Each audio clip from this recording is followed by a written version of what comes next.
Have a very wonderful Happy New Year, everyone. Thank you so much for joining me for the first ever stream of the new year, which is nice, which should have actually happened yesterday. To be more precise, probably more like 10 o'clock in the morning yesterday, but I totally forgot that it was the weekend and I was super exhausted, so I totally forgot to, actually do that on YouTube and on Twitch. I thought I'd take a couple of days off, so there we go. Good to see you, Miss Julia and Mr. Brian. Happy New Year to both of you. And to anyone else who's out there watching, thank you for dropping by.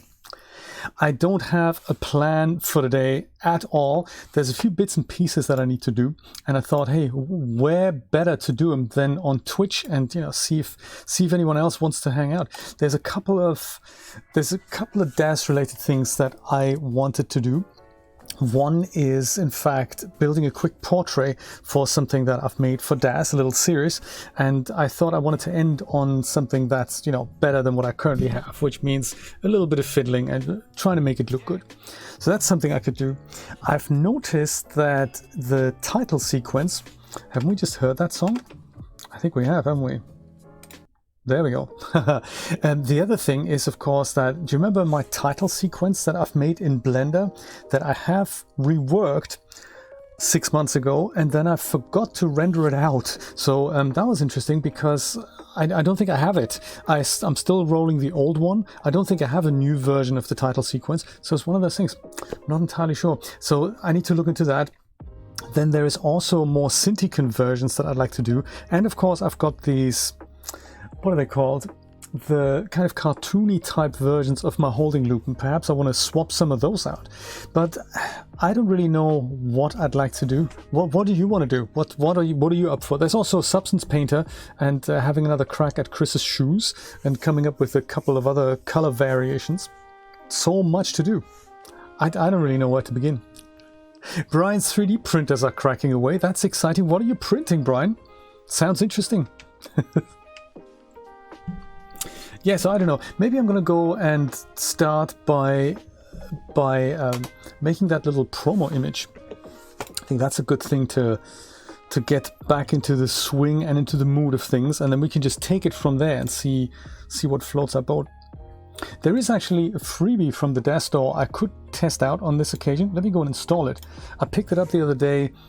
It should be the first in the list here. It's something called... It's like a generic hair shader or something. ColorWerks Extreme Hair Texturing Blending for Iray and DeForce hair. That's it. Oh, there's an update to the public build of DAZ Studio available as well. Interesting. We might as well install that as well. See if we can figure out any differences. But most importantly here, this one. There's Curl Me Hair. That's nice. And then there's also the ColorWerks Extreme Hair Blending bits and pieces. Let's go and install these and just have a look at them. I've picked it up because it was free, but I thought it sounded like a good product. So let's have a look. Oh, the soap holders, tripod adapters, and little shoes for dolls. Wow. I like it. Carbon-based lifestyle is diversifying. I love it. Brian, when you do get a chance, could you send me an invoice dated 31st of December last year? That'd be great for, then I can have something for my taxman. That'd be good. Alex Schmidt-Theisler, thank you so much for subscribing on YouTube. I appreciate that. Very good to know. Happy New Year, by the way. I can also send you that as a gentle reminder on Discord. I just thought that while I have you here. Okay, home decoration prop, do anything else? No, I don't think so. It's all good. Indeed, yes. That is a mixed bag, yes. Yes, indeed, exactly. That'd be good, Brian, thanks. It's just, to make the taxman happy. Thank you. I need to tell Nate the same thing. And I forgot. I should have done it last year. I totally forgot about it. It's one of those things, tax returns and stuff, they just creep up on you. Technically, we can file right now, right, if we wanted. I remember there were people who used to do that. Literally the 1 minute after midnight into the new year. Quick, let's do the taxes. I was thinking, really? Crazy stuff. So where is it then? It's taken the shortcut away here. Oh, because it's not quite done yet. Okay, fine. We'll sit here and let it happen. Yes! And they will, of course. I mean, I feel like I've just done it. But I guess it must have been some months ago.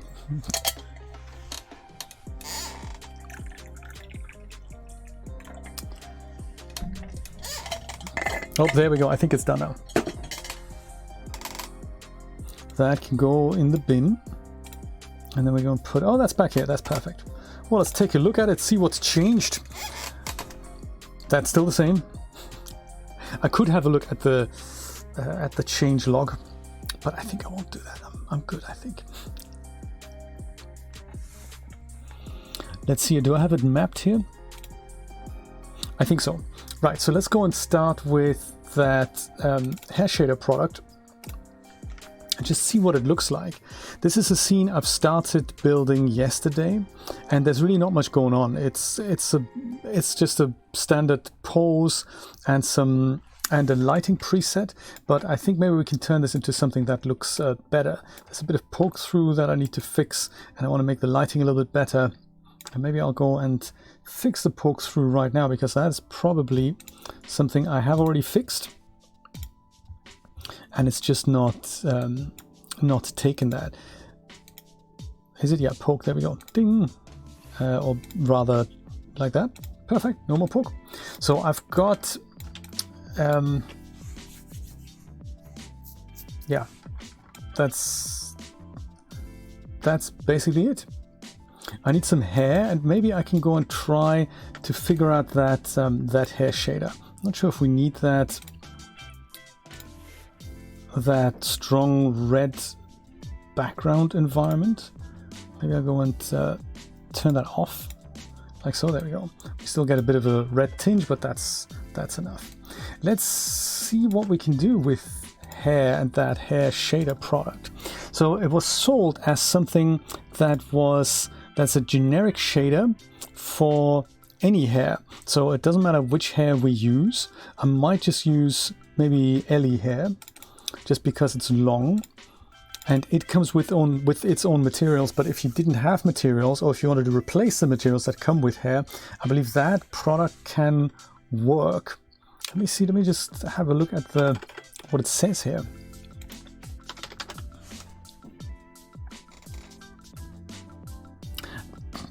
Right, yes, then it really is a lot of work.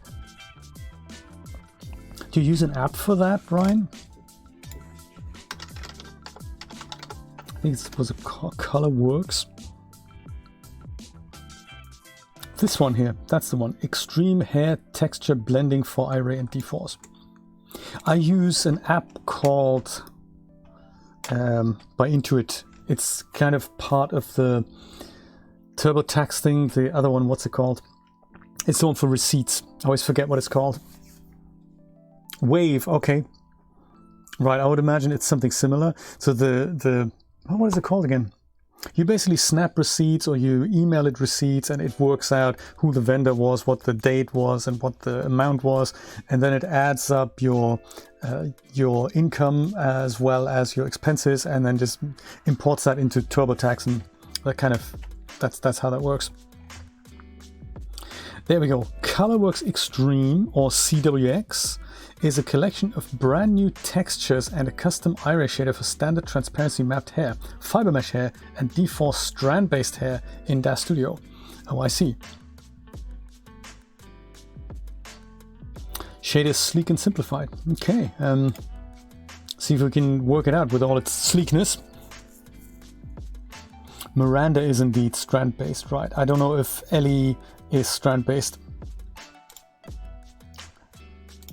That's a really good question. Is it just for strand-based hair then? Custom Iray shader system for standard transparency mapped hair. I don't know, is there a standard in that? I didn't know that. Fiber mesh hair, so this is stuff that might not even be UV mapped. And strand-based hair. Let's see if we can work it out.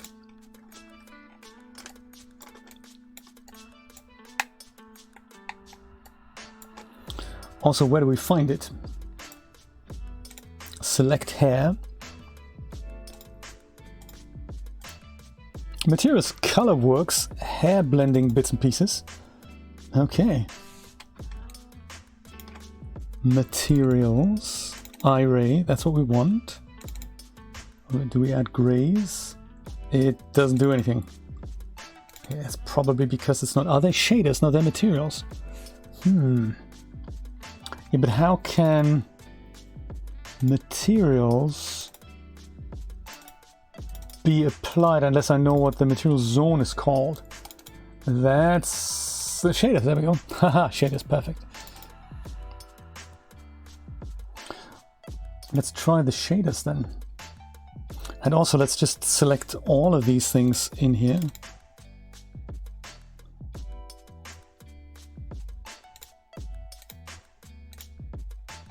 Everything, including the cap.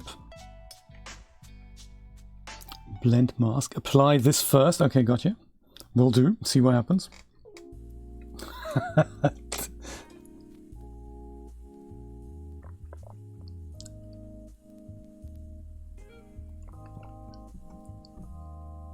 Right. I think this is how my thing works as well.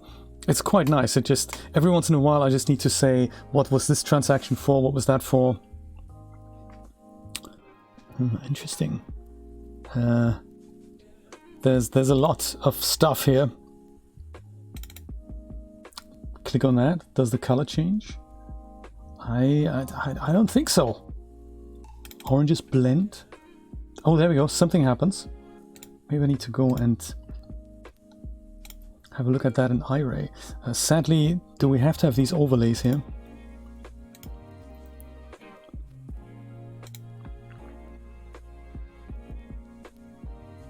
Draw node avatars. What happens when we switch that off? I think it doesn't actually go away.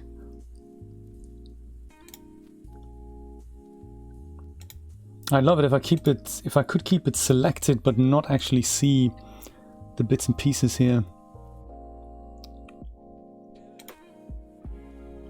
But I don't think we can do that.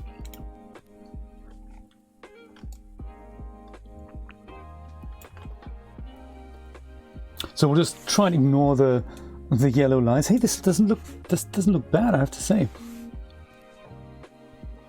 For generic shader, this is actually very cool. So what are the oranges do we have? Orange blend, oranges blend 2. Let's try that, see what happens. Oh, I see, that is indeed orange. And then we have this, more orangeness.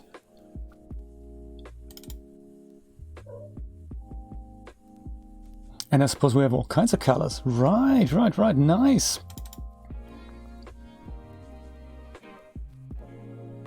Including, oh, that's blue. Apparently blue.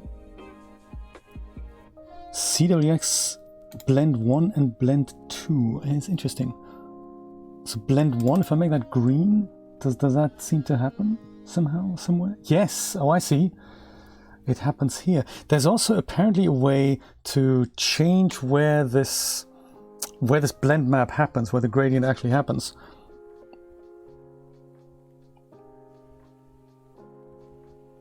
Pastels. This is interesting. It's an interesting approach. Just turn the hairs that you have into something completely different.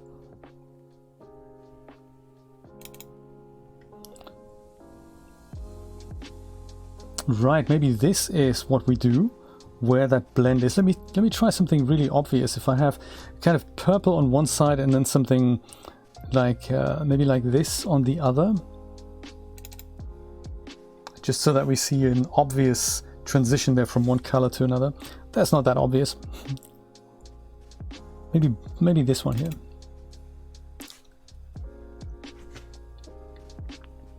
Also not all that obvious.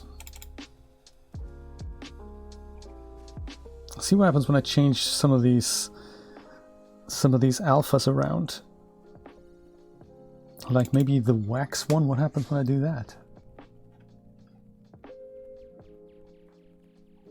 I suppose I can see it up here.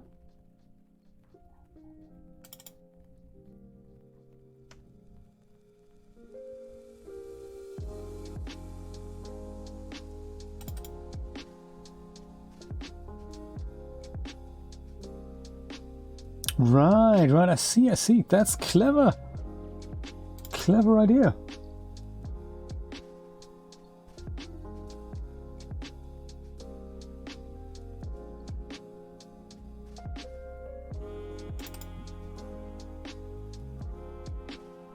Well, I had envisioned something like a reddish type background, so maybe I can match the hair color to that with the orange and red from the top. There's other bits and pieces at the bottom, neon things.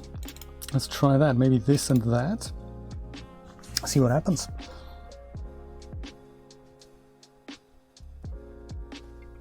And maybe that's a little bit too strong. I think I preferred the bits and pieces that I had at the top there. Orange and yellow might also work. Or not. I'll go back to the top. Like the ones that weren't quite so intense. What we got here? Color blend no and mask no. Interesting. What else we got here? Oh, those are the materials. Gotcha.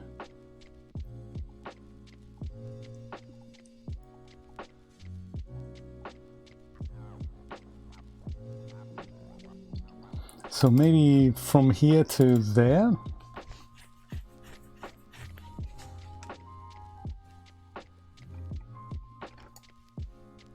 So that might work for the hair.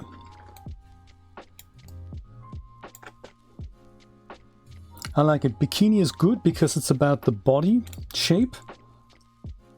I think I'll have a look at some wind things, and then I'll see if I can do something about a backlight and a bit of depth of field. And also, what happens here? I suppose the fit isn't quite as good as it could be, so let's take care of that while we're working on it.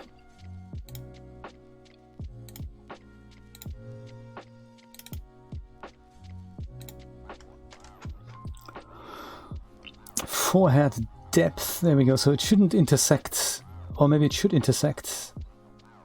It's a difficult question. Usually this would look better if there's no intersection, but does it? Let's see.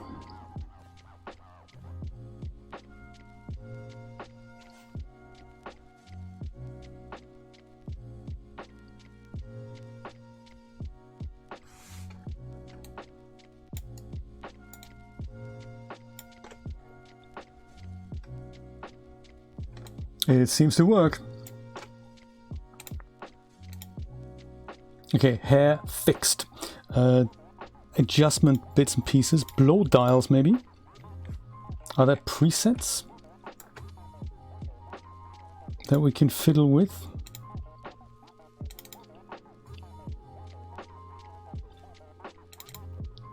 Like under shaping, I like it when there's a bit of blow in here.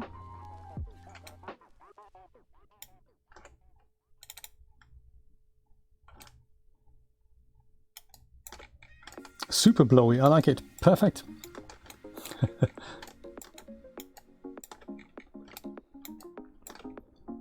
So fix the poke through. If this was our camera,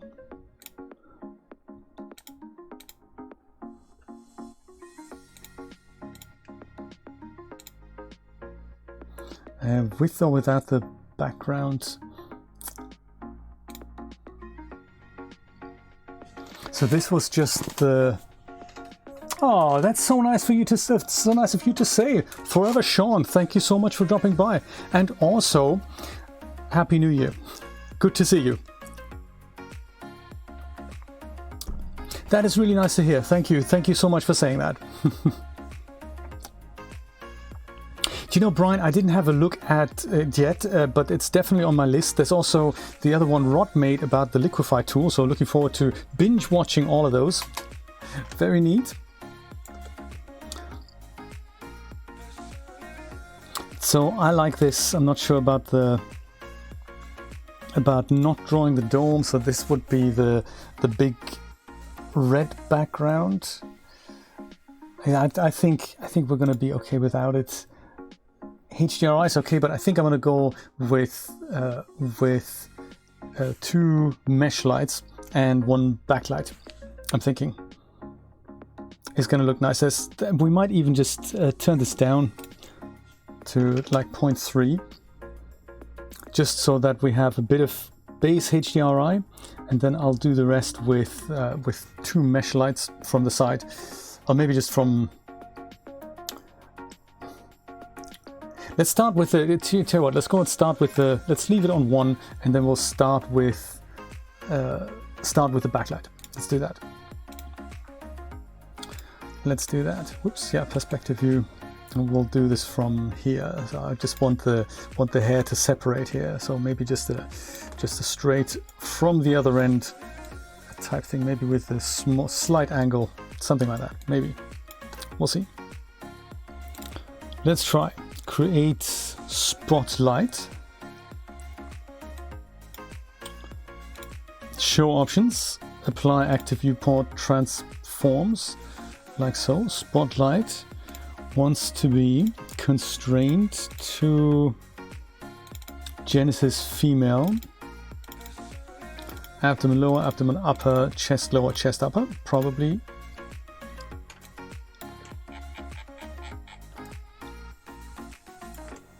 We can probably come closer. And we don't have to fiddle with the intensity quite so much. And let's use photometrics. Let's start with 100,000. 4,000 Kelvin. And area-wise, I think we'll use a disk, and we'll leave it on 10. And we'll see what that looks like when it's rendered.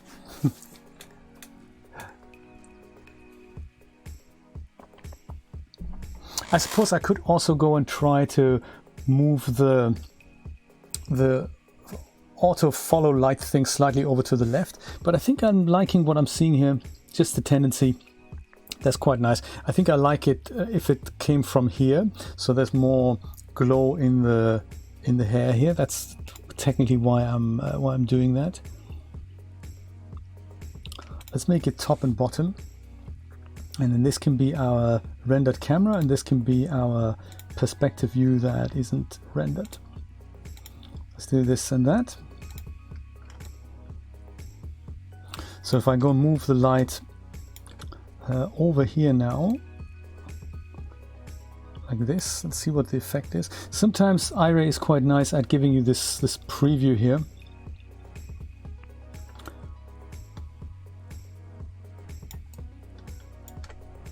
I might try moving it up a bit, just so that I catch something on the top here. But then it's always, you know, sometimes then you lose other bits and pieces, so I think I liked it before. And I think maybe we'll try to increase the intensity a little. Make it twice as bright. So you have this glow here. I might make the area a little bit larger so that edge becomes a bit softer, which means I may have to go, yeah, there we go, that's softer now, but we still have it, so that's neat.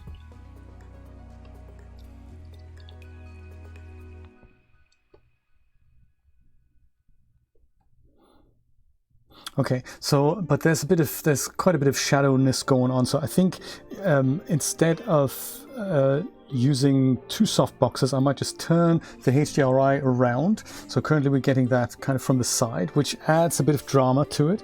But I think maybe just to brighten up the other side, maybe I'll actually leave the HDRI as it is and just add 1 mesh light from the left here, from my left, not her left, her right, my left. Very nice to meet you. Hey, good to see you. Happy New Year. It's really nice of you to say that. Thank you so much. I'm glad you're enjoying it. I'm glad you're enjoying it. There's so much more that I have in the pipeline. There's like 20 videos that I have lined up that are going to gradually trickle over into YouTube. I'm really glad you're enjoying it. That's awesome to hear. Yeah, let's do that. And 1 mesh light from here, and then we'll leave the intensity of the HDRI as it is. We might even make that a bit stronger. we'll see. I'll keep this on rendered on here in little, just so that we can see a bit of a preview. I could also put this into the aux viewport here on the right. That's also a possibility. I should really start doing that. Then I have more in my viewport here. I might actually, why don't we do that? Why don't we do that? Let's go put this back to here. Make this a single view, and then in here on the right I'm going to click the aux viewport. I'm going to try and put that at the kind of at the top here. I always forget how to do this to put something at the very top of this window here, because there is a dockable area, but you know, it doesn't always work. I think once you've taken it away, it's really difficult to bring that back.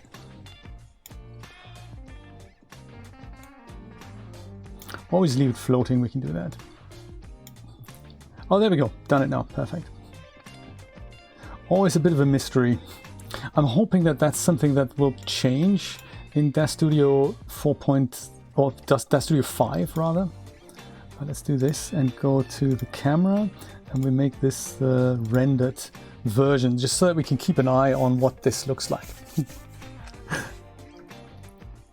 Okay, I must make sure we go back into the perspective view. So I'll go and bring in just a plane here.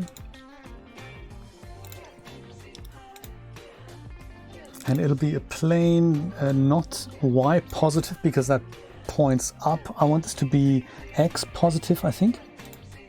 I think. 1 meter is good. Yes, there we go, that's perfect. Exactly what the doctors ordered. Move that kind of over here.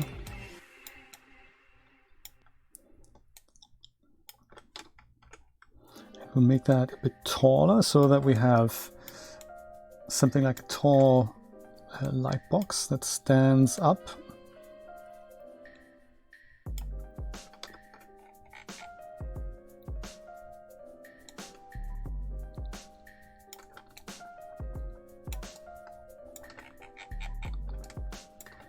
Nice, and then we'll go and have this from kind of just from here. I think that'll work.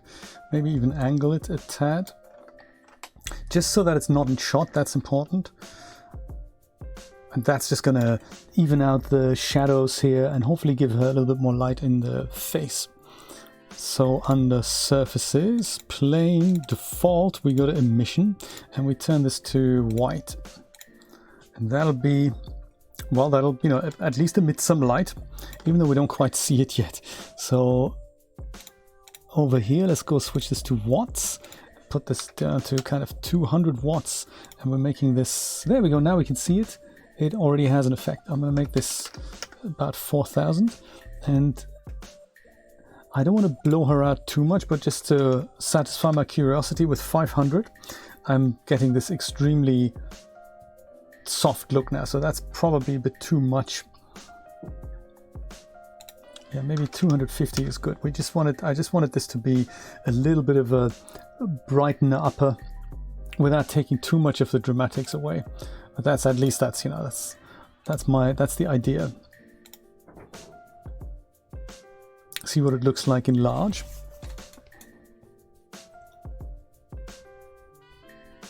Yeah, I still might just turn the HDRI over a little bit. I'll switch this over again so that I give my computer a little bit of a better time, just so that I have, I mean, it's kind of, I'm okay with it. I just wanted to, I think I'd like to brighten it up a little bit more. But that, I might just do this with tone mapping.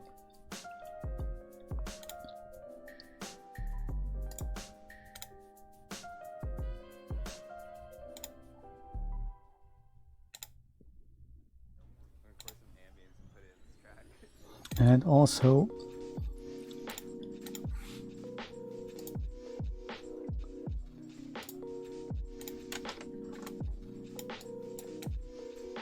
I think I'm okay with the expression. I just want to adjust the eyes a little bit.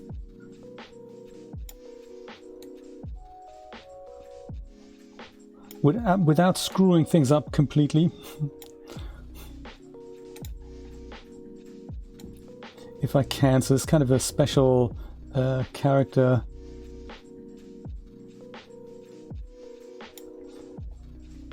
see if it works on the wide shot.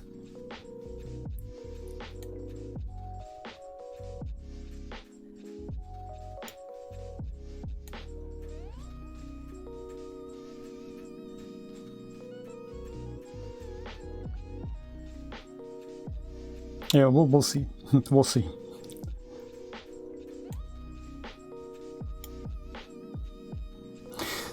I didn't quite see this before. That might just have been my mistake here. I don't think it was.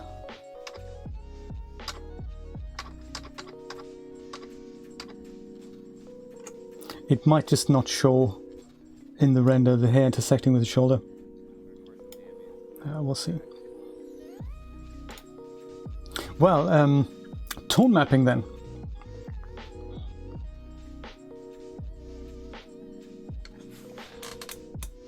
No ETA on DAZ5. No, I know that they're working on it, but I don't know.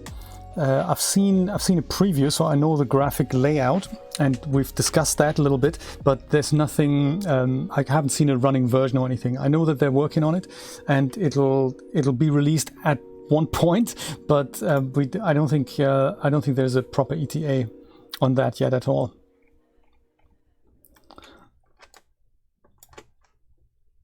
It's like, you know, it'll be released when they're good and ready, I guess. What happened with the eyes here? Should I be worried? Ever since I've adjusted the eyes, there's something rather drastic that's happened here. Should have made those adjustments, huh? If we're far enough away from the figure, it's actually okay. That's all we need to know. I think I'm not going to worry about it. I would like to. Maybe I do. I do worry actually about it already. I can tell. I'm uneasy about it. And that would be adjusting something about shoulder, perhaps. Neck, could that be it? Neck, this. Yeah, that with iRay, not really doable.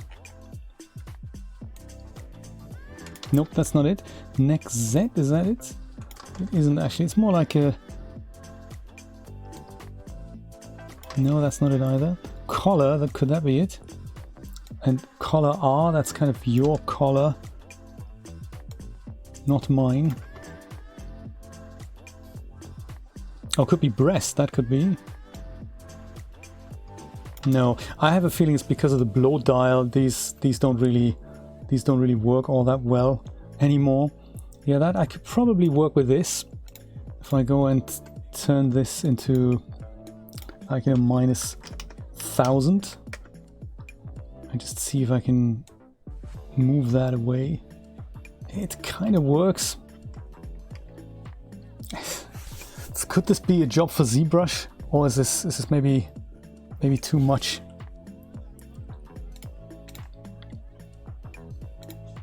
I'll just add an additional 0 in here.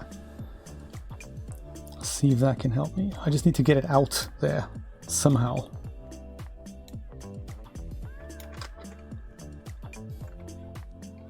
Small fix in the post, I say. And it's one of those things, I'm not showing this as a render. This is going to work just inside DAZ Studio. So, whoa, yeah, that's terrible. That is not a good idea. Okay, fine. I'm going to completely undo that. What was I thinking, eh?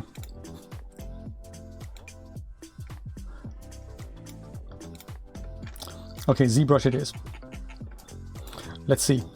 First of all, save the scene. This is in here.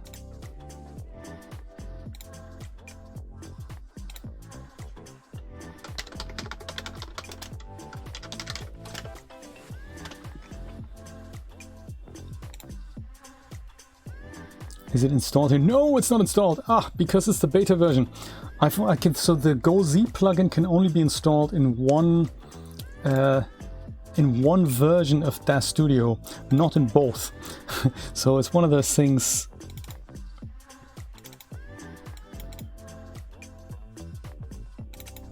I think this one has it. So I'll try my best. Totally a bad hair day, absolutely. Well spotted. Oh, I called Elvis has dropped by, has he? How exciting. Happy New Year to you, my friend. I didn't see you there, buddy. If you're still here, Happy New Year. Good to see you. Whatever happened to, you never told me that story, what happened to I killed Elvis versus I called Elvis? I like that we have both versions, you know. That is very cool. Okay, there we go. So it's about... How's it going, buddy? Yes, it's about this piece of hair here. Let's see if we can grab that out. So send to the brush with deformations and add the base resolution is good. Yes, I've noticed it kind of changed at one point from I killed Elvis to I called Elvis. And it's very good, yeah, indeed. It's only 2 letters and it's still your brand, so very nice. I like it. Keep it fresh. Speaking of Elvis, I don't know why this springs into my head. Julia and I were shopping the other day. I think it was on the 30th, 31st, I don't remember. And we saw one of those yellow press bits and pieces on the checkout there. And it was about Betty White, that she's going to turn 100 this year. And I thought, oh, that's so cool, because I'm a big fan of Betty White. And, well, when I say big fan, I mean, I know her, and it's kind of, you know, I know of her, not her personally. But it was just such a shock that we read that. And I thought, wow, she's turning 100. I remember her attending NAB in Las Vegas a few years ago. And then, you know, later that day, the message came that she had passed away, and that was just such a shame. That was so sad. I love that she was still so active in her age. It was just, that's just cool. You know, because age, who cares really? what your age is. You are who you are, and the number is just a number, really. Let's see then, this is the hair. This is what we want to doctor with. How am I going to make that? Ideally, I would hide the rest of the hair, but I don't really know how to do that in ZBrush. So I'll just try and just lift it out of her body as if it's kind of sitting on top of her. Let me see what with the... Can we do that with a regular this and that brush here? I think that should kind of work-ish. You see, it's kind of the opposite of what I want to do. ZBrush.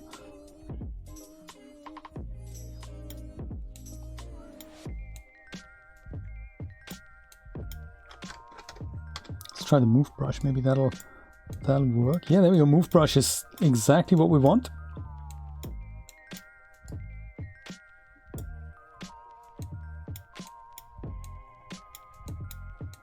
Yeah, as long as there's nothing obviously kind of sticking out of her body or digging into it, that's nice. That's all I'm asking for. You know, it's not miracles that I'm asking for. We're not worried about the bag.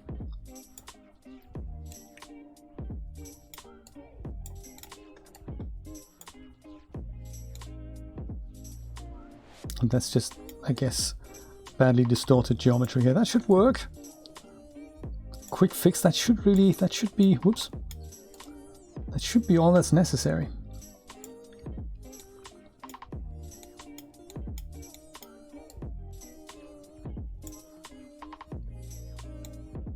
Okay, go Z. That should now have fixed everything I need inside DAZ Studio.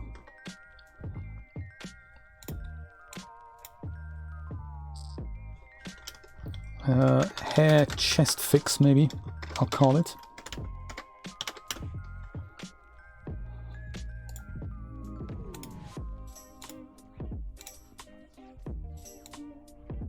Yes, look at that, perfection. Haha. Oh yeah, this poke through here, that's on my figure.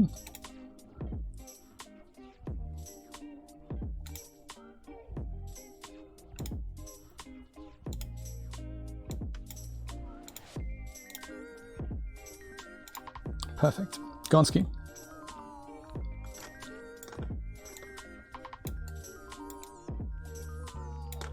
And what does this look like when it's rendered?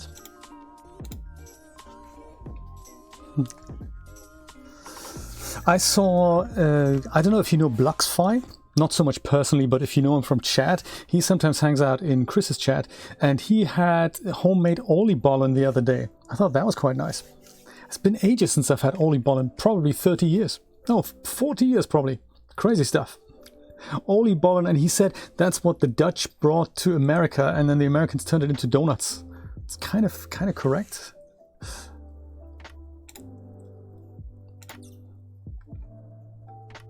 Okay, I'm going to brighten this up with tone mapping now, as much as I can see on this monitor here. So first I'm going to add a bit of vignetting around the outside, so maybe 20, maybe even more. The vignette, the Iray vignette, even though it works, it's very blurry and it creeps in very quickly into the inside. So maybe 30 is too much, so maybe 10. Just a little bit. Usually I would do this in Photoshop, but I won't have a chance to show this in Photoshop. So maybe 20 is okay. So then to bring it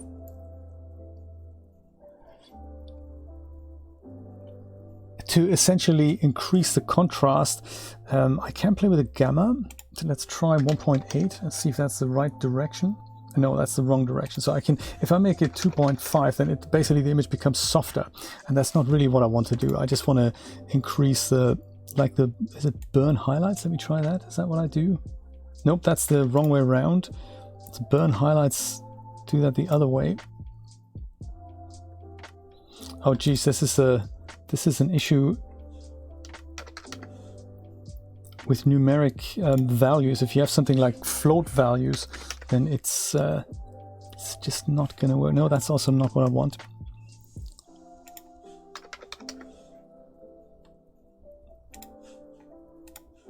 I don't often play with tone mapping, but this is kind of the direction that I'm looking forward to. Just make it a bit brighter without having to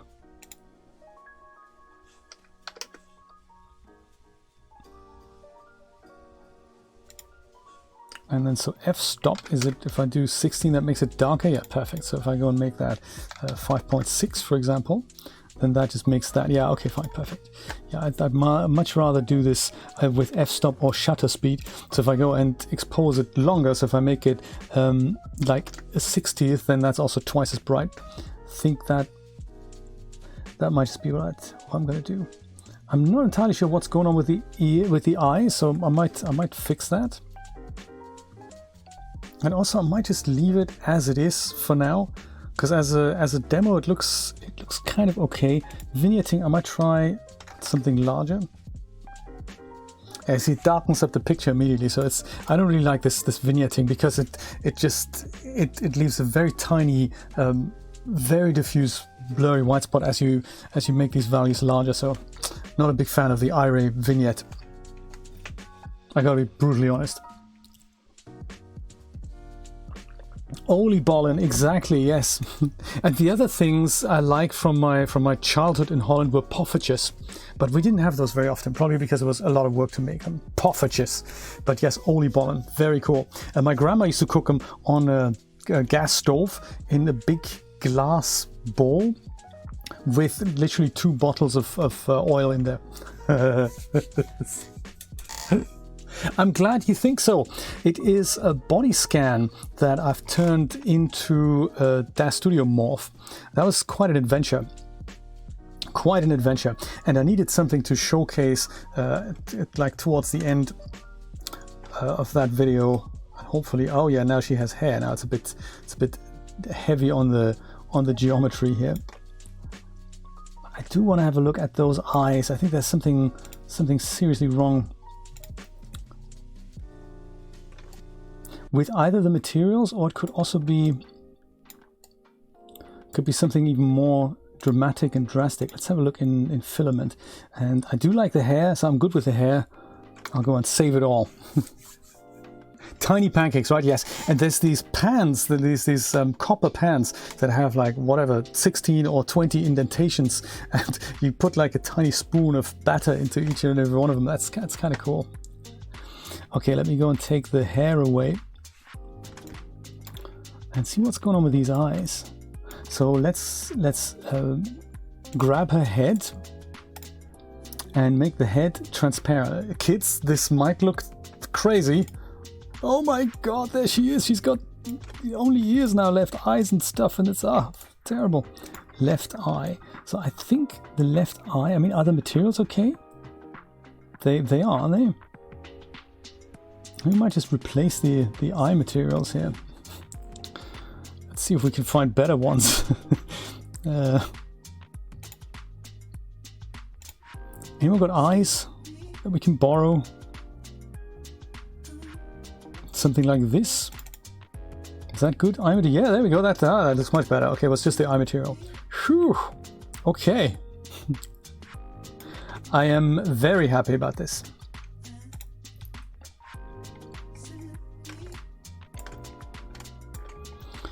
Right, that looks much more healthy now. I was getting worried there.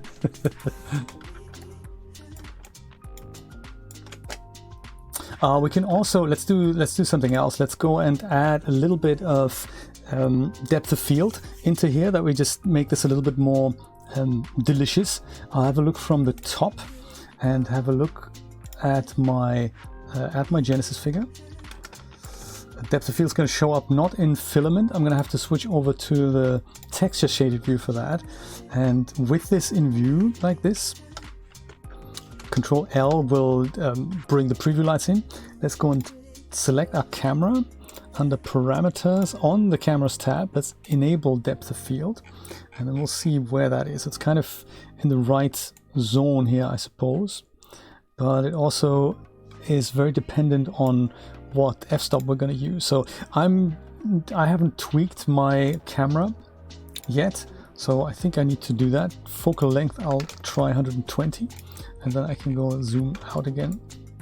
And then the perspective looks a little bit more palatable. I could even go higher than that. 120 is probably going to be okay. And it also makes the depth of field a little bit shallower now.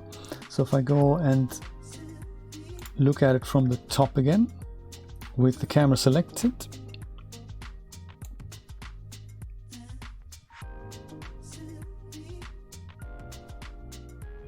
kind of this should now be in focus, hopefully. Let's see if it is. And if it isn't, well, we'll do something about that. So, and then on my agenda are either more Substance Painter material experiments. And these eyes still look off, don't they? So if I go in, this might now turn into an out of focus experience.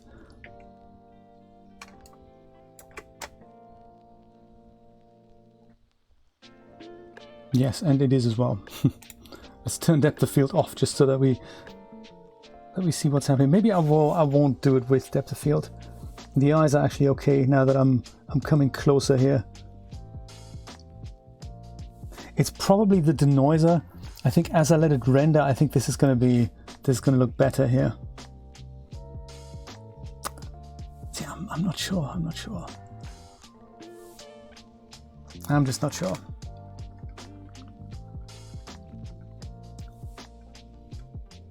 Well, I will go and save it, and then we can go and do a kind of a high-res render, and then we can have a look. I'm thinking 1200 by 1200 should be a good start, and 1000 iterations. Let's try. See what happens. Right, that's what I'm thinking. Yeah, so let's see what happens if we just increase the iterations a little bit. I'm just worried that maybe something has gone wrong in the wrapping process there, but I have a feeling as well it's probably just the material. Brian, have you tried out the brush node in Wrap yet? that is super crazy cool. That is like a mini version of ZBrush inside our 3ds wrap, and it has an option to restore the original geometry in places that you need. That is so cool, isn't it? I thought, wow, that is just so cool. There's so many cool things. It is so neat. I'm so glad we bought this program. I'm so glad we did.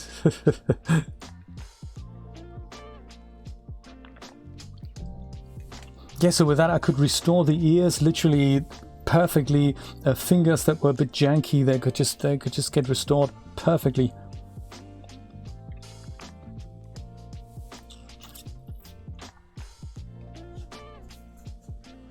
And what I need to have a look at is that before you go into the brush node, I suppose you could also go and select things like the head and make the head invisible so that the teeth are exposed, and then you can go and restore the teeth and basically fix the teeth that way. And when you're done, you can just go and put the head back, and then, you know, the teeth inside the head are fixed. So tons of opportunities. And what I found, I think the most amazing thing that I thought was how easy it was to pick up the program. I had thought it was going to be really tricky to learn all these nodes and bits and pieces, but what I thought was really exciting was that it was just so easy to pick up, that it wasn't actually the big problem that I thought it was. So very good, all thanks to your instructions. So, you know, gotta say that.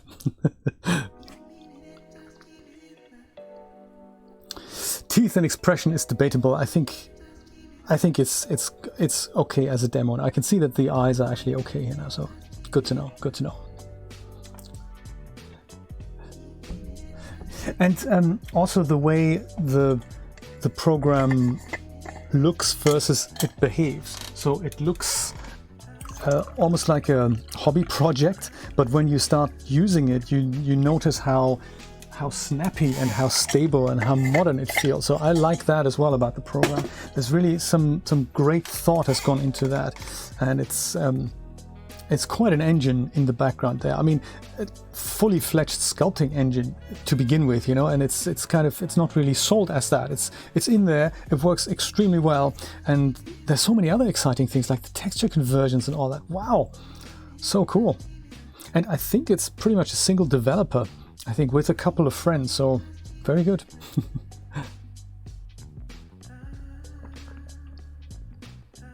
So I'm very pleased with this. I'm happy with this. This was the product that I've used here, ColorWerks Extreme Hair Texture Blending for iRay and DeForce Hair.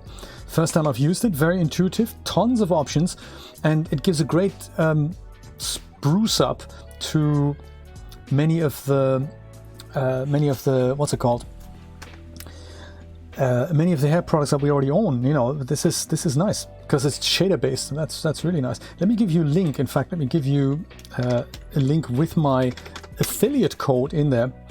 If you do want to do that, if you do want to buy content via the DAZ store via my affiliate link, then I get a cut of your purchase at no extra cost to you. And of course, I'd greatly appreciate it. Here, there we go. That's the link to the hair product that I've used.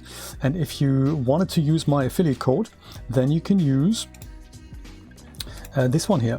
So it's already embedded into that product. So if you buy anything else from the store via that link, then I do get a cut, which is awesome. But you can also go via wpguru.tv/DAZ. That will get you directly to the DAZ latest releases page, I believe, and that also gets me cut. So always good. So if she's doing okay, what do we want to do next? So there's one idea I have was to take a look at Substance Painter again, see if we can come up with other color variations for Chris's pumps.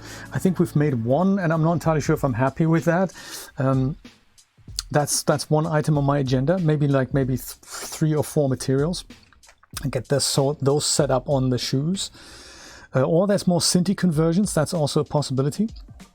Both of these are kind of DAZ Studio based. I'm open. Let me know what you'd like to do.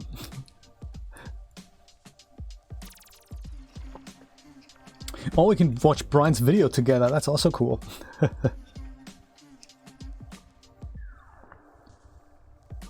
like a watch party.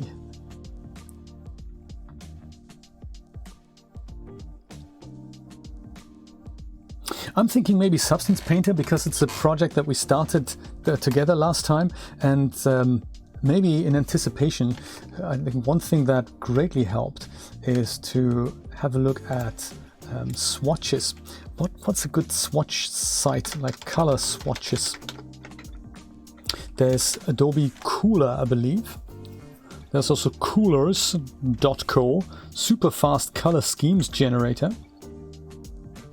Oh, Adobe Color it's called now. Good stuff. Because sometimes I have problems with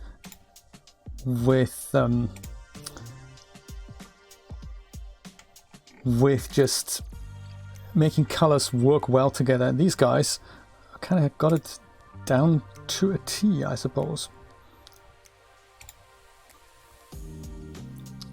There's of course a ton of adverts on this. What happens if I want to have another? Press the spacebar to generate color palettes that all kind of work well. Look at that. I mean, this is exactly what we need for the shoes.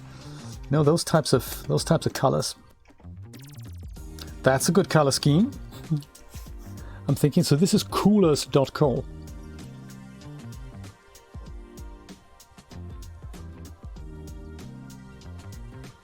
How do we save that? I could just go and grab a screenshot. That's probably the easiest one. I can also do it with the color values on the inside there on the bottom. That's also neat.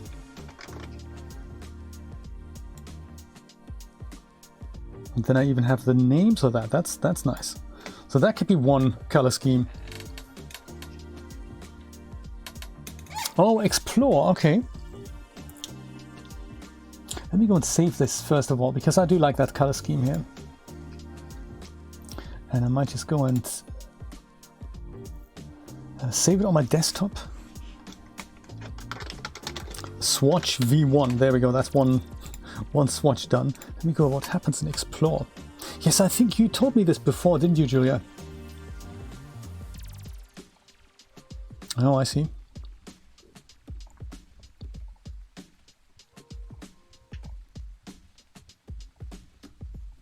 And are these all randomly generated? This is another nice one here. I like that as well. Popular. Perhaps more for web design than for shoe design.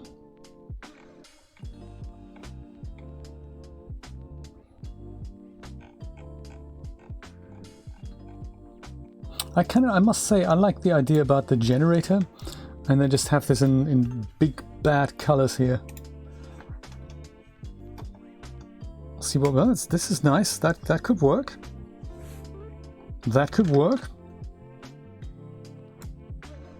And even if it's just for loose inspiration, I do like that.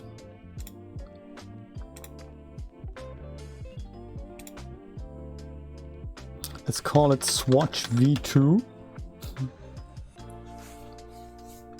Oh, color, style, keywords, and hex values. My goodness, I wouldn't even know how to describe colors like this.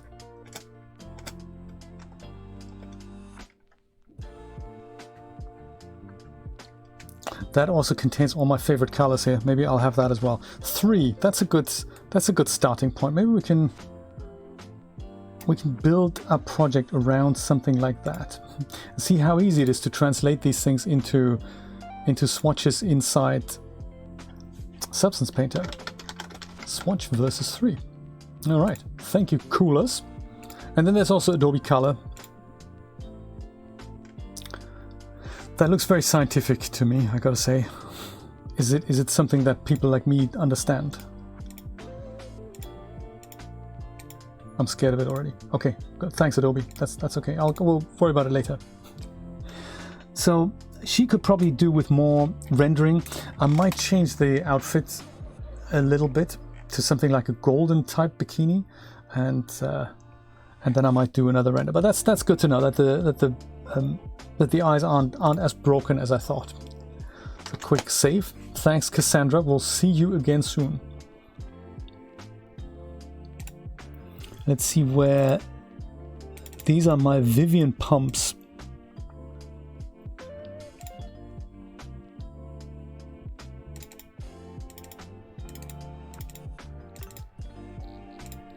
And these are my materials here. So I think I have the Vivian turntable. I think that I've loaded up already.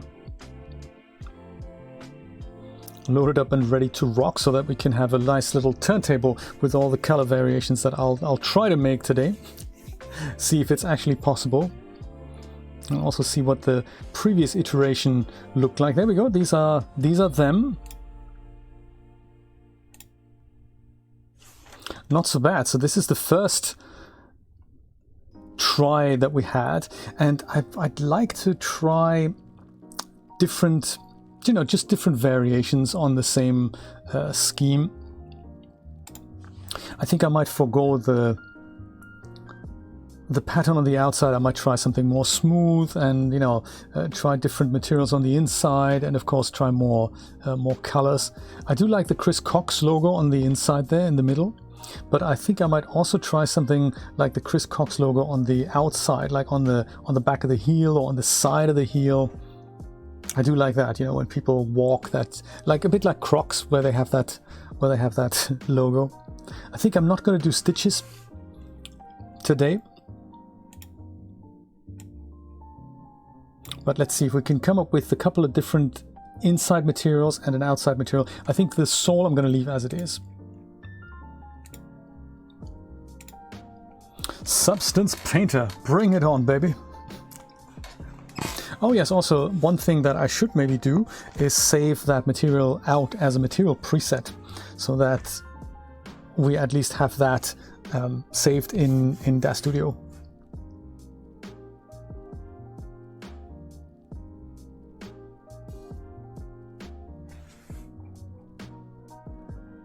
I could say do not display, but I think I like it to come up as a little reminder.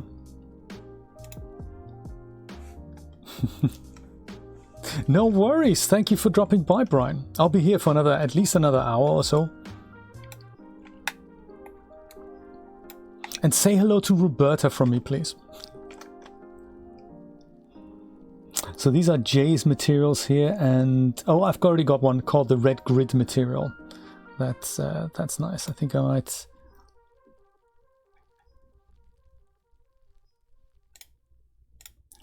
Vivian Pumps. Let me go and oversave that just with a better little thumbnail here. Red Grit, that's the one.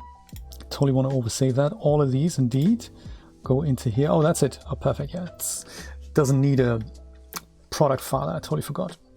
Okay, let's get going with, oh, there we go.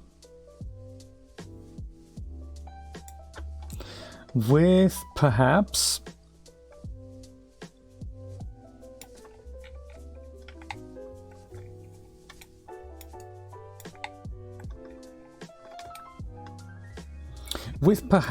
the same materials and just a different color. So let's call this one, if this one was the Red Grid, let's maybe bring in something else that was along the same line. So let's go and see if we can bring in our color swatch here. So this is something I need to actually learn about Substance Painter. How do I select whatever this material zone is? I'm sure there's a way to do this. This is the brush, that's the eraser, this is the projection, this is polygon fill, smudge, clone, and the material picker. So what happens if I do this? It just goes and picks that material, but it doesn't pick the material zone, does it? This is, what does that do? Hover, dude, hello. It's sometimes hovering, oh, export to Photoshop, and this here is, what do you do? No, what are you, Substance Community, no, that's cool, don't worry about it. And this is browse 3D assets in the marketplace, and this is, we don't know, that's grayed out, and that is resources updater. Brush, physical paint, eraser, physical eraser, projection, physical projection. They're into physical things here, I have to say. Polygon fill. So yeah, it looks like there's, I'm sure there's a way. but I don't think I know what it is. So I'm going to go pick it from the list. This must be, could be the shoe upper. Yes, that's it. Perfect. Upper. It's a little bit of stretching going on, so maybe I'll try to pick a different projection here. Maybe try planar projection. Yeah, that works much better. So it doesn't, we don't have that dent there, whereas everything else seems to be okay still. So that's already a big fix for the first material that I think we should just export as it is. But also I'm thinking, I kind of like the idea of doing something else on the inside. So I was never a big fan of this material here. I think I'm okay with the outside, and I think I'm also okay with the tread at the bottom here. That's all good. Oops. Yeah, so I'm okay with that. And the logo on the bottom. But this here, this looks a little bit too much like leather, and I'd like for this to be more like a soft material. I don't mind this, but this should be more like a cloth material. Let's see if I can find something. The one thing is already fixed. That's really cool. I like that. So that could be shoe insole. No, that's not it. Heel. That's not it either. Heel tip, heel liner. Heel liner, that's the one. Perfect. Okay, liner. Leather bag. Yes, it's not my favorite, I don't think. So let's see if we can find something else. Something along the lines of some kind of fabric. Climbing out cotton technical fabric. Fabric bamboo. Denim base. Denim base. Too rough. Knitted sweater, we had that as well. Fabric rough. Soft denim, let's try that. This could be good if we just make it smaller. I think this can go.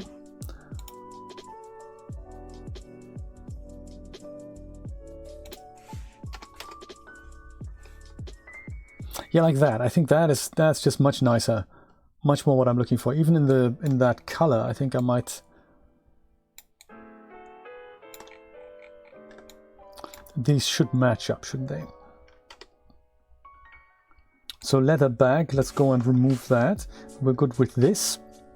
Let's see if we can just match these two colors up here. I've got a denim kind of color.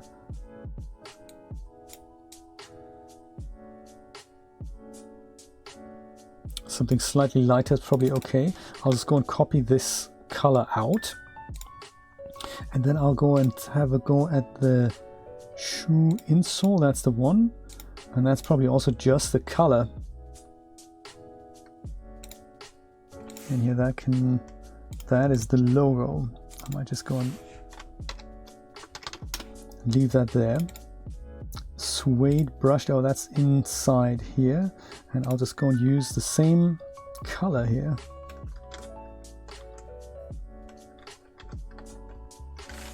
Is it the same color?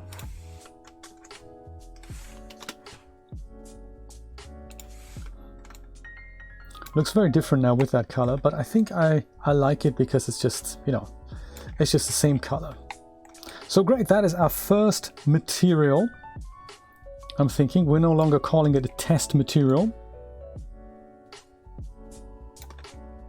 And it'll be called the red grid. And we're just going to make 4 of those, including the red, and then we're going to have the other bits and pieces following the swatches that we've just made. So save as.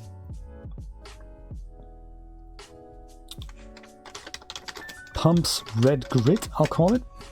It's first material done. I love it.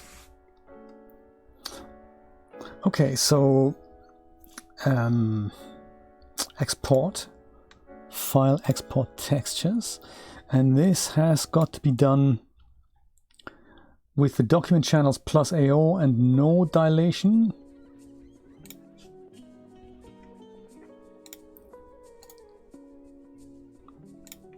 I'll just call it red grid maps. This is what Substance Painter is going to spit out. 8 bits is all good, and export.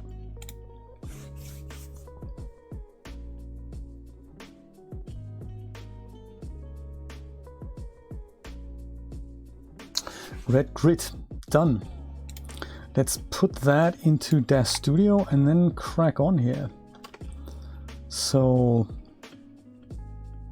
it's not quite as easy as that. We need to first combine the maps, of course, with the texture set combiner by the wonderful Christina Abma. Here it is. It already remembers where that was, and I called it pumps test, so I'm going to call this one actually source folder. It'll remember whatever was selected last, I think. No, it wasn't. Yes, it was. No, it wasn't. Ah, what a shame. It doesn't remember. Doesn't it? No, it doesn't. Oh, what a shame. So my stuff was definitely in Dropbox, and I think was it in 3D content, Chris Cox. There we go. That was it, with the Vivian Pumps, Substance, Red Grid Maps. And then the output folder is very close by. So I suppose it only remembers the one session here. This one's in Runtime, Textures, WP Guru, Vivian Pumps. This is going to be Red Grid. I'll say hyphen and combine.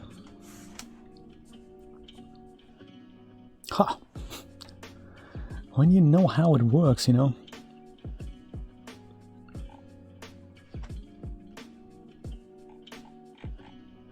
You done here? Think so.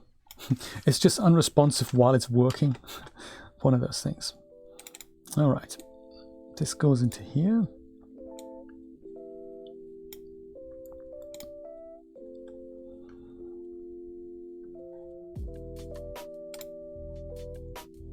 And I'll go and apply those materials. So once again, it's in here and in here, in here, and then here, and then here, and then here, and then here, and there's most of them. I think pumps test, I can probably remove that now because we don't need those anymore. That was literally just the first test. So ambient occlusion from the red grid we don't need, emissive we don't need, and everything else we do need.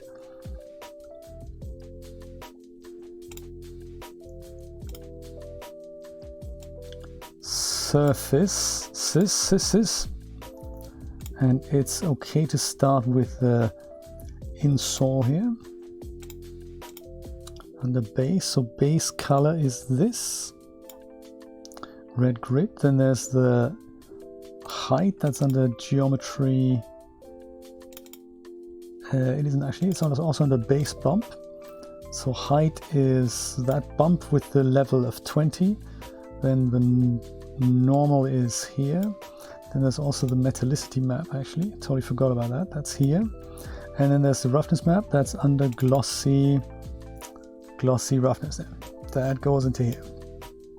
All right, now we have this on the insole. So copy and paste this to all the other material zones. And now we have the real red grid material.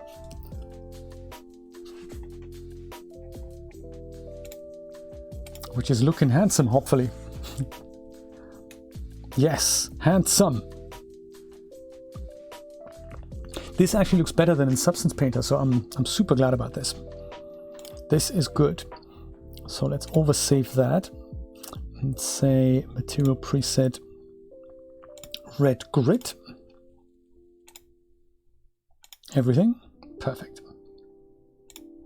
Gotcha. So how difficult / easy is it then to grab myself a swatch from the desktop? Let's go and make open another file explorer here. On the desktop we have this guy. So this almost looks, this is a very similar swatch to the color that we already have. So I might not use this. might use this one instead. But then which one's the primary color? This looks like the primary. We could use this and then have something like this as an accent color. Let's try that. A total experiment. So to get the outside right,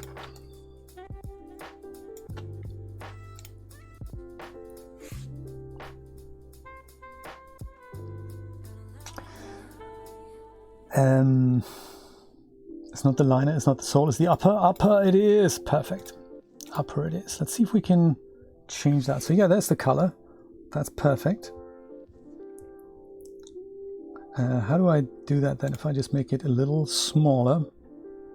Yeah, that'll work. Left click and drag and turn that into this. Oh no, this one here. We wanted to make it kind of yellow. Yellow grid, that's what it's going to be called. So that's as easy as that. That's quite neat. So then we have the insole liner heel, that's the one. So we've got these two colors here now that make up this material, and that's quite neat. So we can get to pick two colors for this, and I'm thinking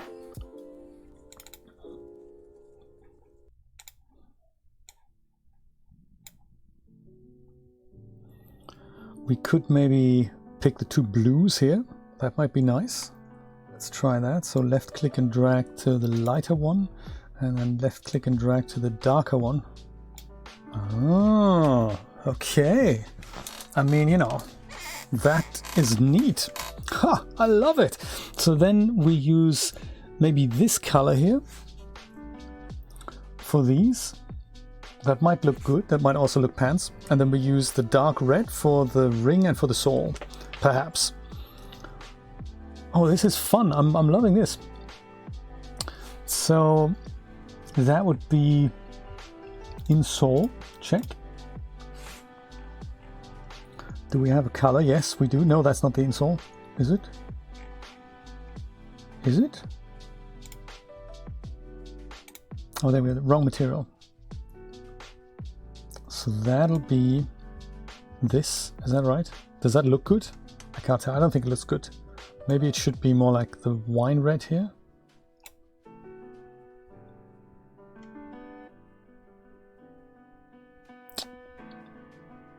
Or it could also be the dark blue. I mean, you know, don't knock it before we've seen it. Perhaps that's actually quite nice. And then this here could either be the same color or it'll be the light blue. Also a possibility. I think it's just because people would walk on it. So this was the... that's the liner. Okay, the liner. The liner. So let's go and give that this blue. That might look cool. Or we give it that blue. That might also look cool. Which one should we use? I think that's too bright. I don't think I like that. Either this or that.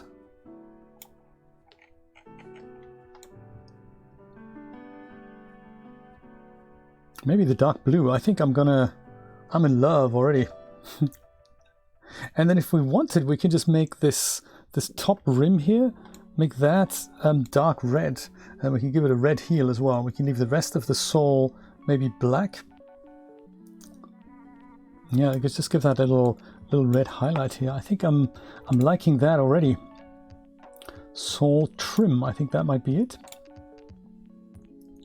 And this is nothing, so that can actually go. So this, instead of it being black, left click and drag, make it like this. I love it. Heel. Heel, this is the heel. Got you.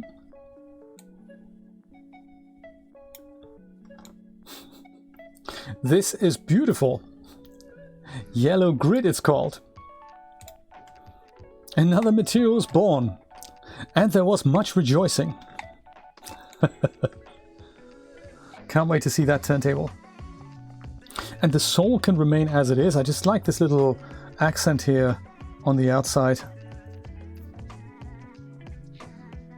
We've got two logos. I think I might not put an additional logo on the outside, even though I could try. See how difficult it is.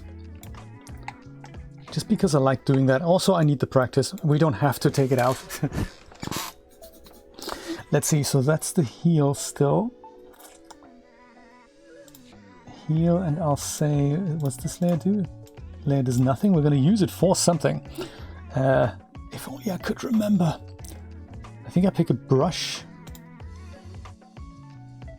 and in the brush I think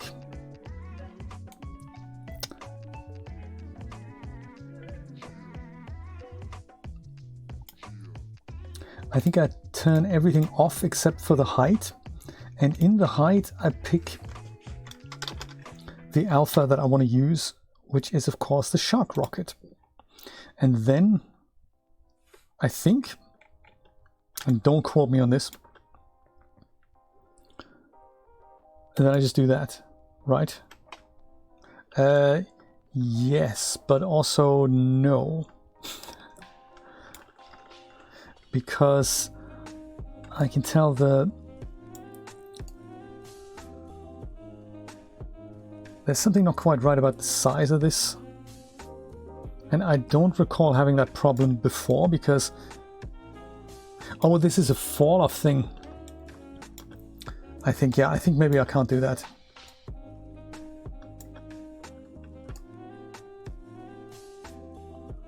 That's got to be something else here.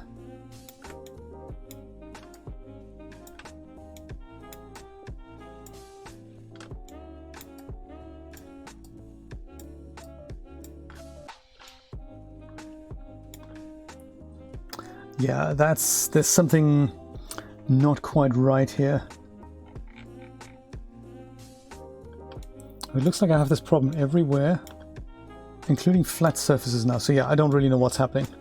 But then this is not something I actually know about, so let me just go and save this, and we'll forget about the height layer, because we already have two logos on there. Oh, there we go. Is it this alpha? Do I just remove that? Yes, I think so. Was it that? I think that was it.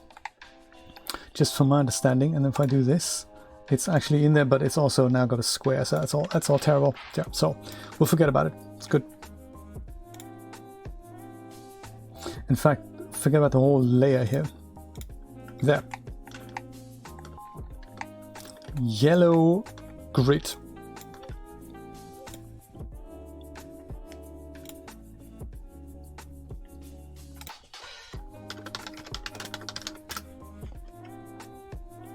Okay, that's done. We'll go and save the textures out.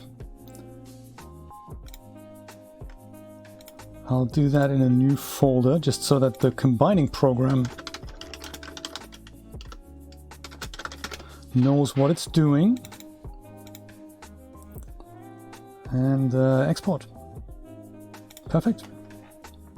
Whew.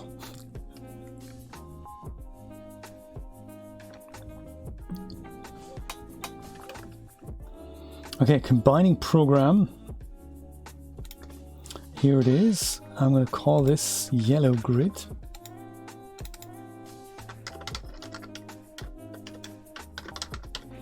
Yellow grid. Source folder has not been remembered. Oh, that's terrible. Why not? I've just used it. That's really bad. And this is kind of Windows 3.1 thing.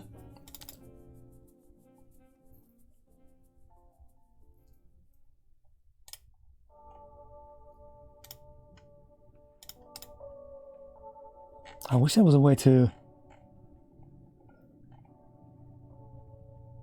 set this up easier. What are these things then? Is this...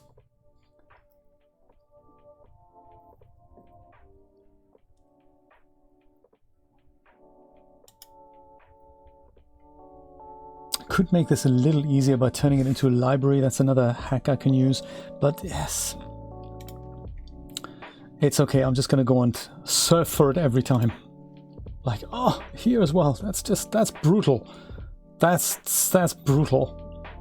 That is extremely painful having to do that. I just having to, that's, oh my God.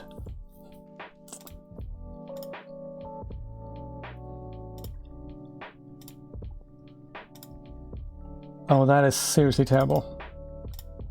Yellow grid, combine files. We can get ready directly in DAZ Studio and see if we can figure that out. Thank you for not remembering the position here. Starting with the insole.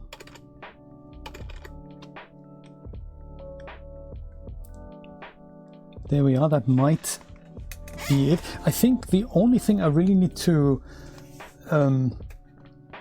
change is probably the color map. I don't think any of the others have actually severely changed. The materials are all exactly the same. And once again, emission I don't need. And then there's the AO map as well that I don't need. So all I really need is this one. I could actually delete all the other ones because I don't really need them. Let's see what it looks like. So base color goes in here. And then we go copy and paste onto all of these. And then we have yellow grid. In all its glory. I think I might want to have that turned the other way. Right? I'm thinking I'd prefer if the shoes were to rotate the other way around. Somehow. I can't really explain it, but that's how I feel.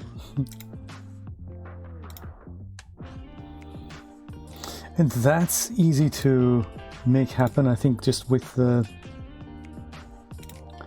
I think that we do this on the Genesis figure. Yeah. So I'll tell her invisible Genesis figure to be minus 359. And then we go and rotate them the other way around. It's somehow more how I feel about this. It's good though. Yellow grid.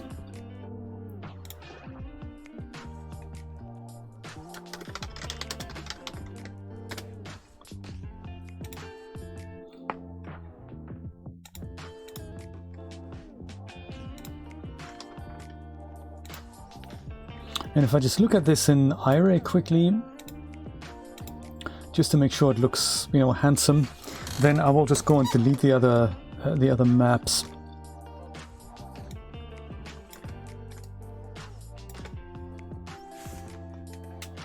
Kind of looks like I have, you know, I'm thinking it should look.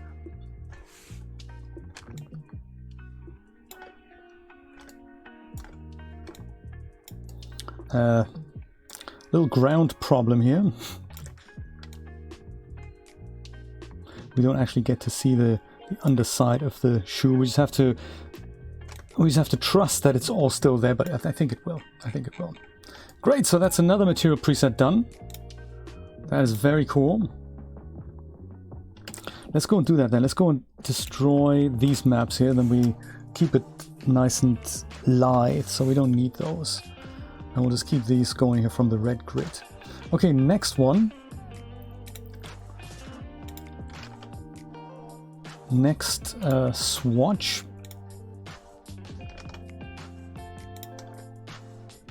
What might be this one here? Purple grid. That could be a nice little color combination as well. The Emerger, how you doing? I'm setting up a few colorways for Chris's Vivian Pumps. And I think I might keep the layout of the shoes exactly as it is and just go and keep playing with the insides.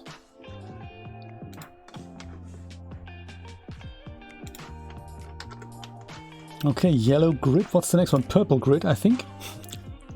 I'll just call it that. Save as purple grid.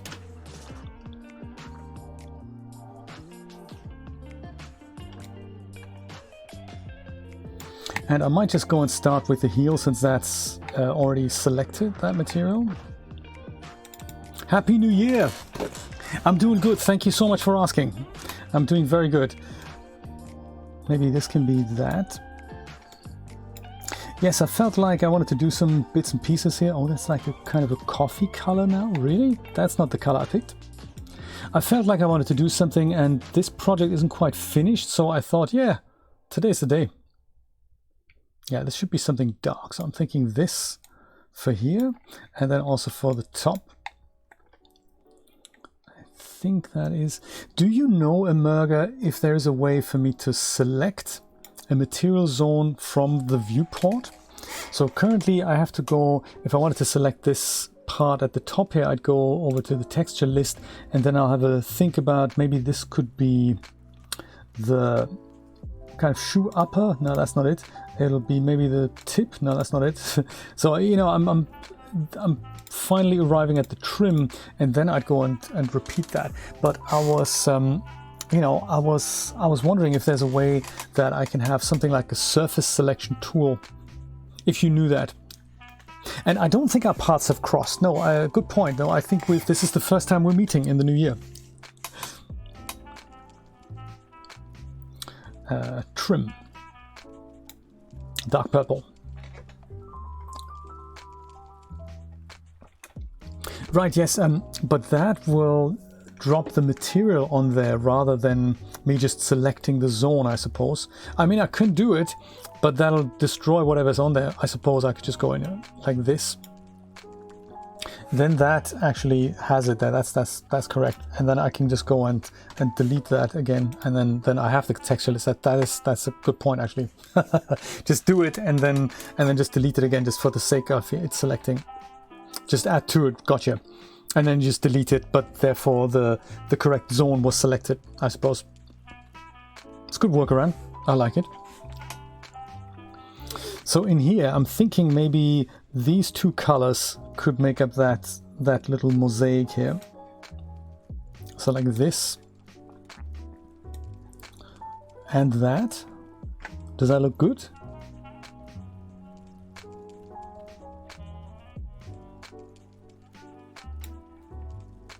I have a feeling maybe this and that will look better.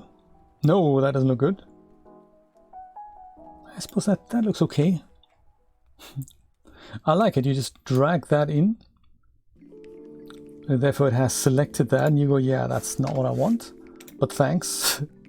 And then I just go and pick a new color from here, like say this one.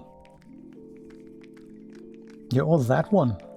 Oh, what are we going to put on the outside of the shoe? I totally forgot about this. Yeah, maybe the dark purple.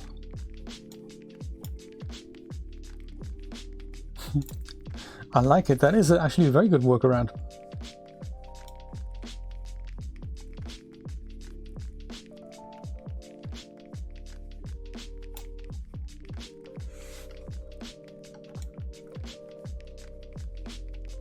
And I think that's it.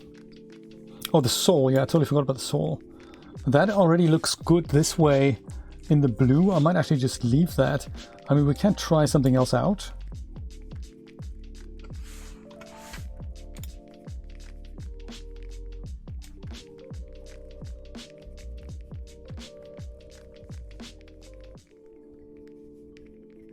That'd be very purple.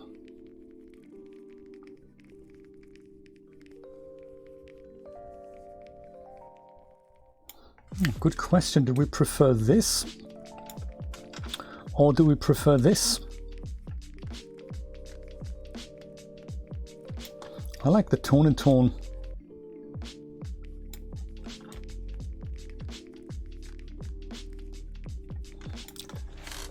He's back, everyone! The substance abuse is going really well. Thank you for asking. This is the third colorway that I'm creating here, and I think I'm kind of done with it. And all that I really need is the new base map. So everything else just stays the same. All these maps, even though Substance Painter, I guess, has to make all of them. It's cool. That's the purple grit. I think since this is so fun and easy to make, I think I'm gonna make 2 more. This will go in its own little folder. called Purple Grid. And let's go and export this. Right, I thought so. Thank you, Brian. Thank you, Brian. Emerga's just given me a really nice tip about how I select material zone. So I was looking for something like the surface selection tool in DAZ Studio. So if I don't know what this zone is here, I'd currently have to go over to the texture list and then have a think about what this is. And then finally I might find it here. But if I don't know where that is, I was wondering if there's a tool where I can just hover and then, you know, click it, like, I don't know, maybe shift click or something that will auto select that thing for me. But of course there's, you know, does that work? Alt click something, right click something, it doesn't really work. So Emerga says, hey, just go drag any old material on it, and then Substance Painter will automatically switch to that. And then of course, since we don't want the material, we just go and delete it, but the same surface is still selected. Good workaround, I like it. It's easy. Okay, let's combine the maps. Even though I'm severely disappointed that this program doesn't remember the directory that I have just picked. Just picked it. I have to go and navigate like 7 folder depths again. These are the things that literally drive me up the wall. But it's totally fine. I'm completely okay with it. Oh, that's not in here. That is in... it's not actually in here at all. It's in here. In here. And then it's in here. Here, here, and here. And this is going to be Purple Grid. Combine. Combine the maps, yes, so that... so Substance Painter gives me a set of maps per material zone. So like in my case, 72 maps, because they're all hip and trendy at Adobe and they think that's the only way to deliver maps. And of course, no one in the world wants that, but they also refuse to fix it because they're such a nice company. And they listen to their users and they really give them what they need. So they're not fixing it. They've known about this since 2017. They're not fixing it. And of course, I'm not adding 72 maps to a simple project like this in DAZ Studio.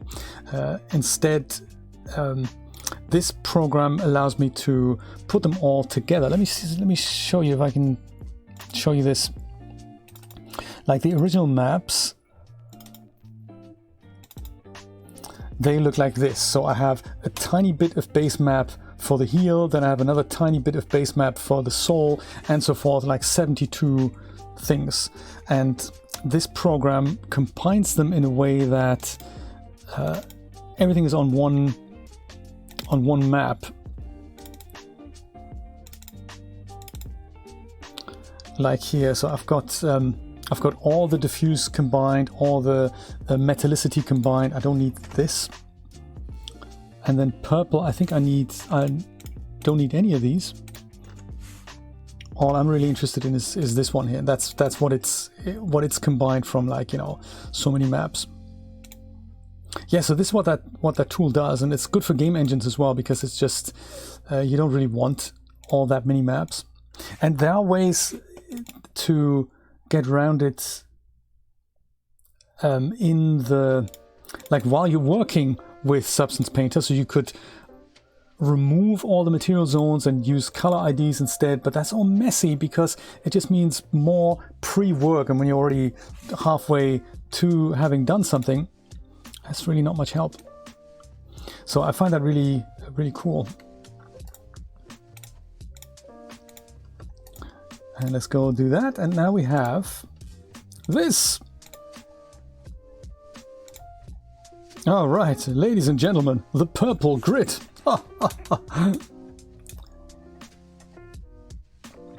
No, it's not. Chris always does this so that you have these material zones that DAZ Studio users can apply different materials. I mean, they're just zones, really, the way I would expect an object to look like. But if you give this to Substance Painter, it basically creates a set of maps per zone. And, you know, we don't really want that. We want to keep the material zones for our final object. Yeah, Substance Painter just doesn't want to combine those. But little tool does, so that's quite nice. I've done so many tests around this that you can destroy them, you can remove them, so that you basically trick Substance Painter into not having these texture sets. That's a possibility. And then you have a layer stack that's like 40,000 things in there with 100 million maps, and so completely difficult to understand for newbies like me. So I really prefer this. So we have this.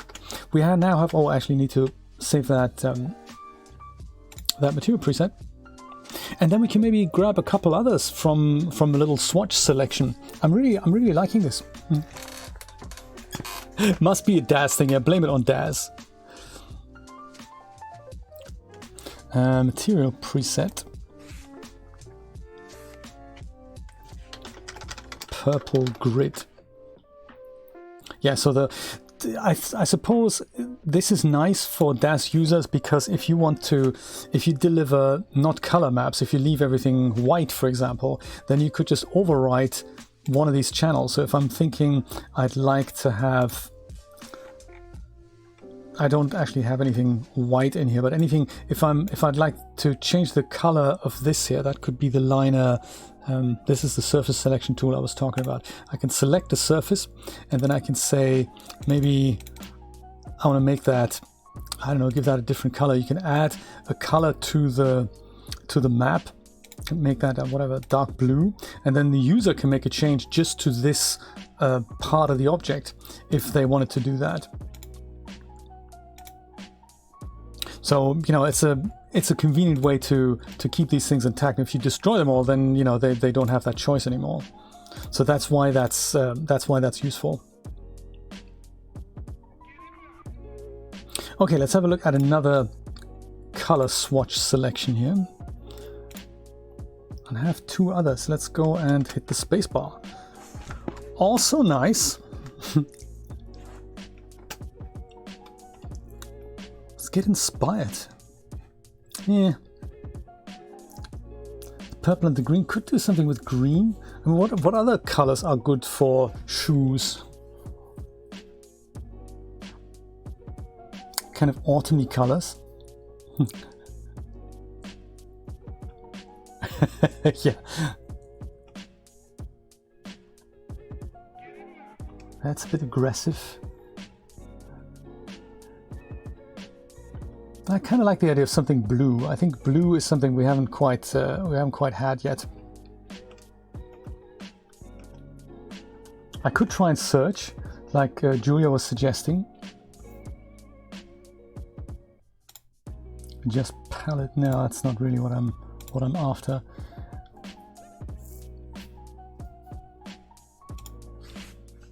Pick something like, you know, blue.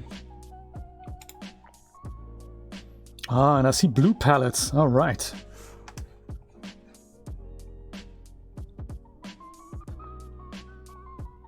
Maybe blue with a snazzy accent color.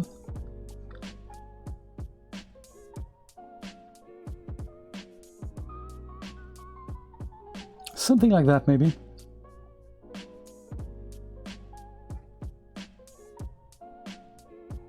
Or that, or that. I don't know, that's a bit too...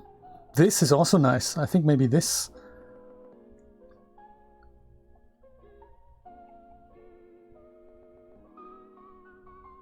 Maybe blue with just kind of one accent color, I'm thinking.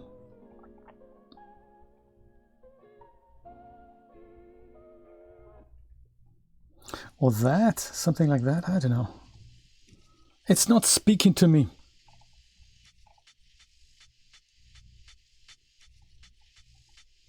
It's just not speaking to me.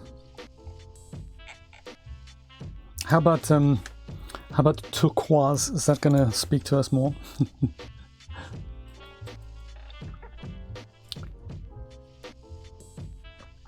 ID map, right, yes, and then you end up with one material zone and like as many layers as you have types of materials. Yeah, I understand. I'm not into turquoise either. It's gotta be blue. It's gotta be something around blue. Can I type in more things like blue and like red and gray? Is that something that it understands? No, gotcha.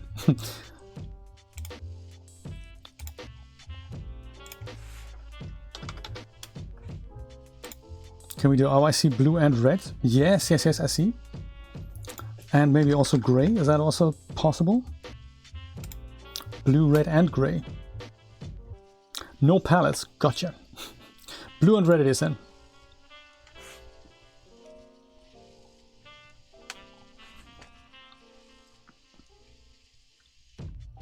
Yeah, maybe this one then here.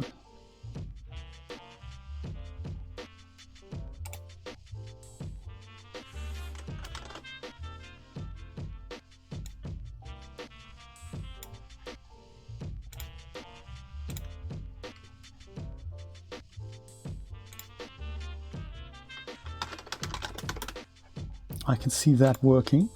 And I can also see something like this working. We already have red. What else we've got? We've got red, purple and yellow. Maybe we try something like a green. Maybe a blue and a green. See what they have in that department. Ugh, it's all the horror green.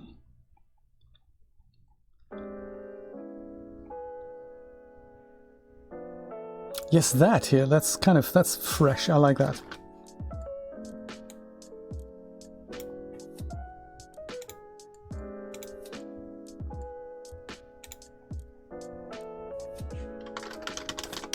Swatch 5, perfect.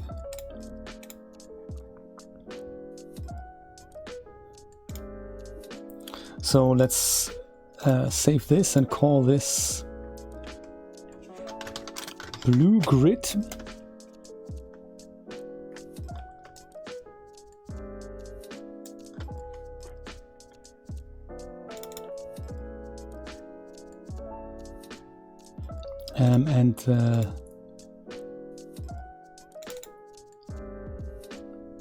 If indeed it is blue.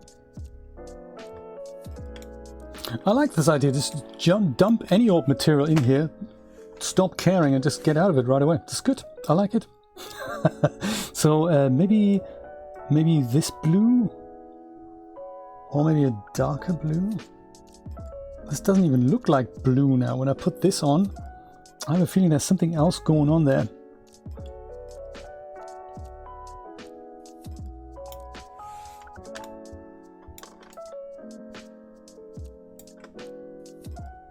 Yeah, also that's not quite the color I'm picking here, is it?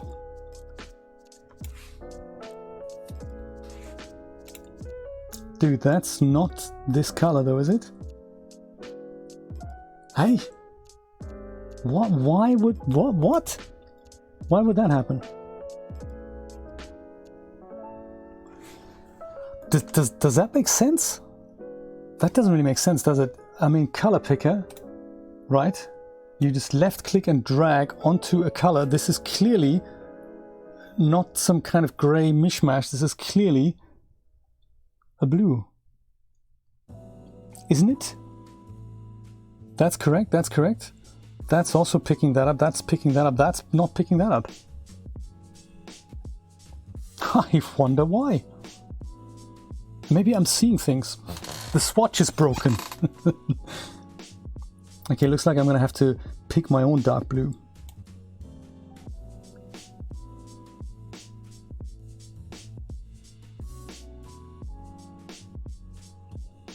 Yeah, that's more the color I was thinking. Colorblind color picker. How can that be possible? Well, I'm glad the other colors work.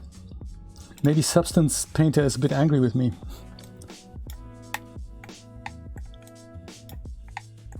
Let me try the heel again.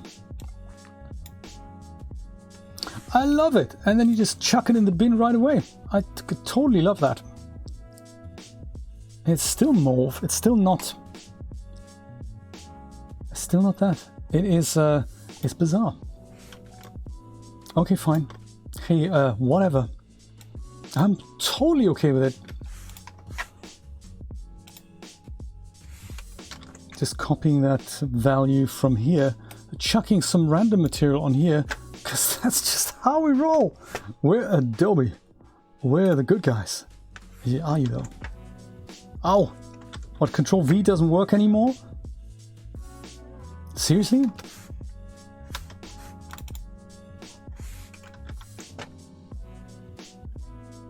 And that's not the value I had copied just moments ago.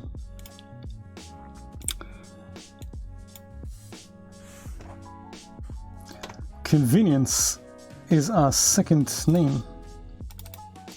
Right, copying that out here. Right. Dumping random material. Just so we get a selection going, and then I'm gonna go and paste that into here. Yes!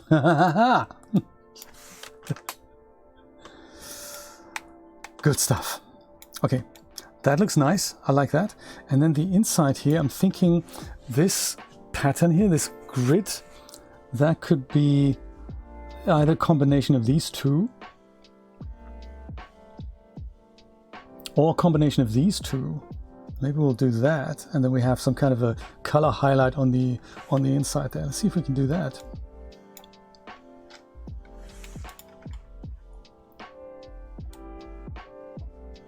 And let's try the blues.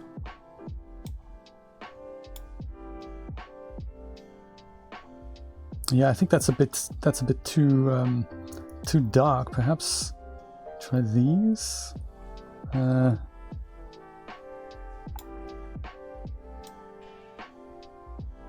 that's a bit aggressive as well. Yeah, so let's try this one and then that one. No, it's also not exactly the colors I'm seeing here. Swatch, crazy. Mr. Rod, hey, happy new year, Mr. Rod, and to your good lady wife as well. Good to see you. Happy new 2022.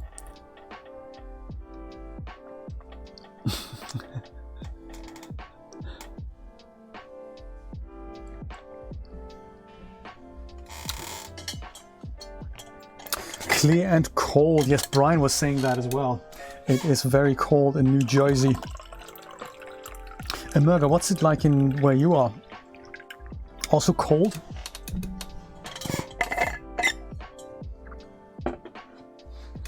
Yes, I'm not happy about the way these colors separate up here, but there's probably something wrong with my color picker. I can't really explain it better.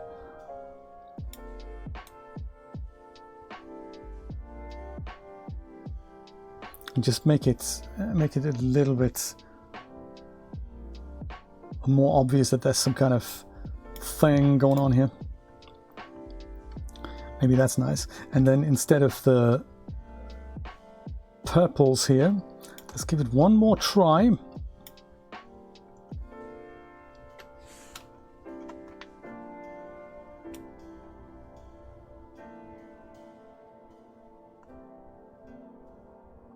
Yeah, so blue on the inside, that's nice, tone and tone. And then maybe this could also be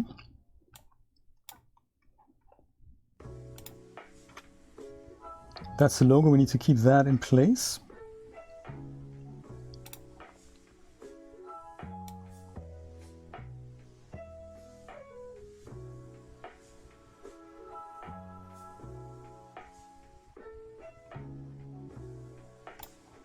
I'm thinking a darkish type salmon.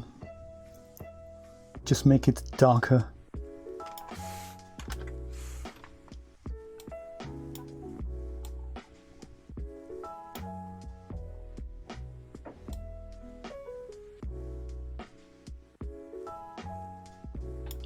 And also maybe less saturated. And darker. Or also blue, I can't decide. I do like the blue as well. Maybe we'll just make that slightly darker blue. Not a pitch black blue, just a, you know, slightly darker blue. Maybe like that. Goody. All right, the blue grit shoe. Oh, I forgot the trim at the top here. I think the sole remains black. And the trim can actually be...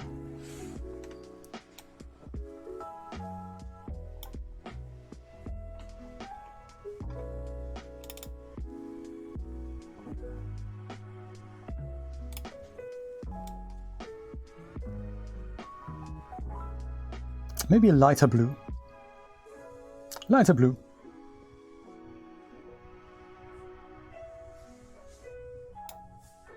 Lighter blue. Why don't we do that? Nice. I'm not sure about the lighter blue. I think maybe a darker blue.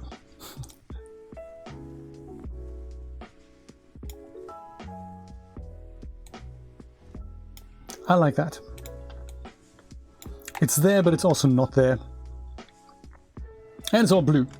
Blue grit is born. I like it.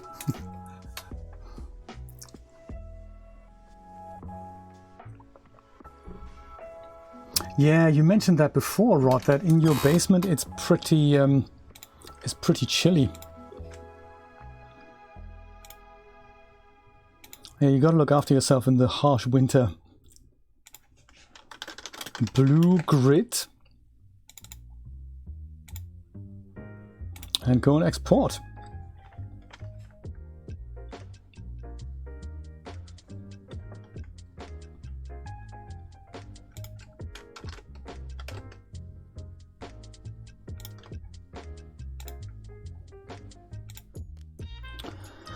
And we're navigating our hard drive for the umpteenth time,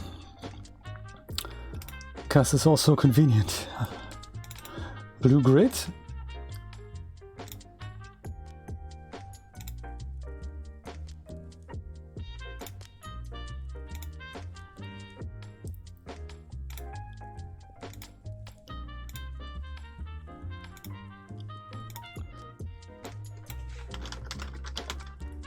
Blue grit. And we only really need one out of 72 maps. It is, isn't it? It's absolutely the good old-fashioned 3.1 picker with no recollection of what you've done 3 seconds ago. Like now I have to basically, that folder is no longer selected because that's just how we roll.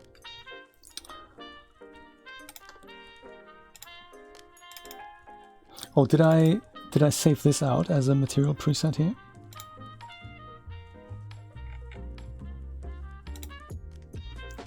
We've got yellow, yeah, we've got purple, perfect.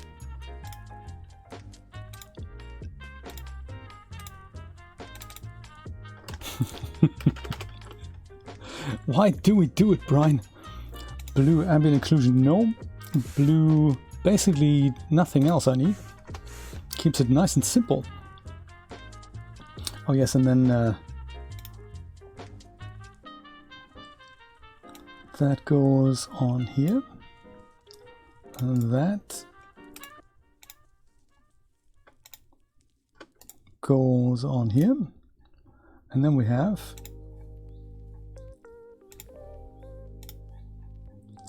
blue grid material. All right, and we do one more and then we're done for the day. Then I can zip it up and give it to Chris. Handsome. I might also go and render some, I might render all these turntables out, but I might also then in that process end up with nice thumbnails like this that will give the material presets a nice nice little thumbnail here. Blue grit. All of these, check. So one more. And we'll call it, I suppose, was it green grit? I think.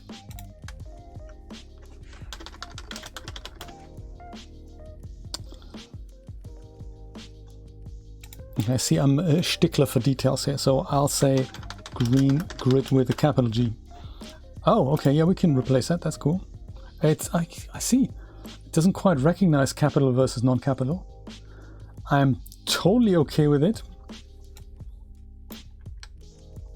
I'm totally okay with that.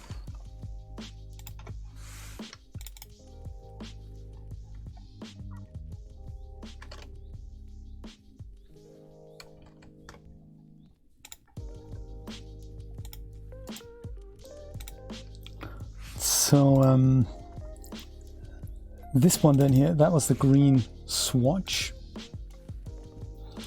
Let's see. I'll see if I can put this on the outside. But I think it does this deliberately, that it gets it wrong. Either it gets it wrong or it's because of the light that it appears differently. That could be that it's the light's fault. I don't think so, because what looks okay here looks pretty pants here. I don't trust this color picker. It's neither the shade of green nor the contrast of the green. I gotta be brutally honest.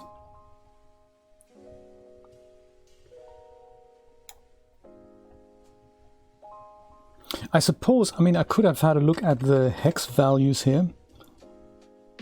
So 5, 8, yeah, that's copied, isn't it? If I go and put that into here, you see that is not what the color picker has picked up. Why is that then?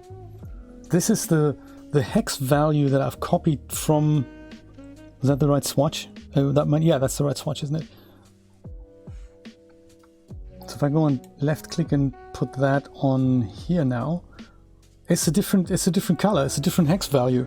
This is not the hex value that this actually is. This says 588C5A, whereas Substance Painter thought in its infinite wisdom this is 7A something else. Totally useless, but thanks for offering such a premium $20 a month service. Totally worth it, dude. That's okay. I'll go copy and paste these things in, shall I? No problem.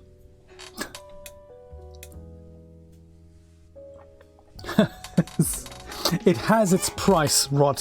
I'm losing hair. I'm getting grey. I'm getting grouchy. Maybe that's what fashion designers are all about. I don't know.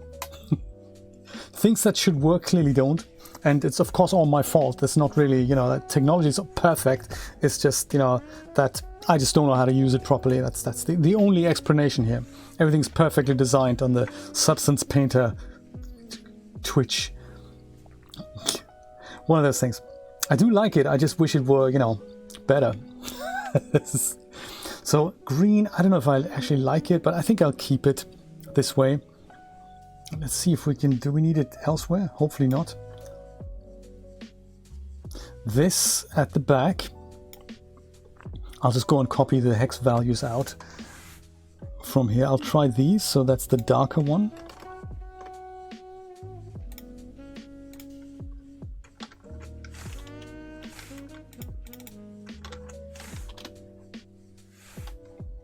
And then this is the lighter one.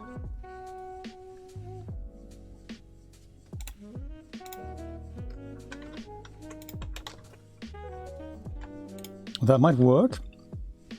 And then on the inside here, we can keep it kind of in the same, with this color here. On both of these.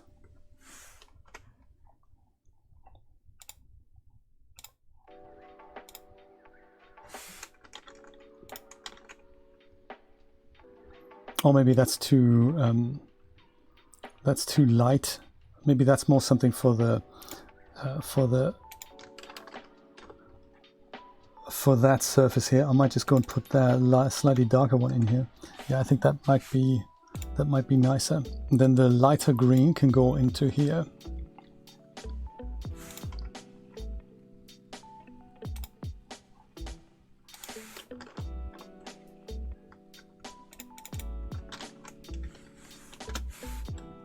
Isn't it? Is that the same green, isn't it? Sorry.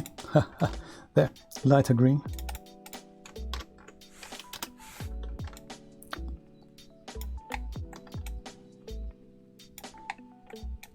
All right, then we have the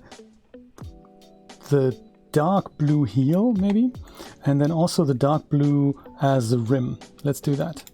Copy that. And use that.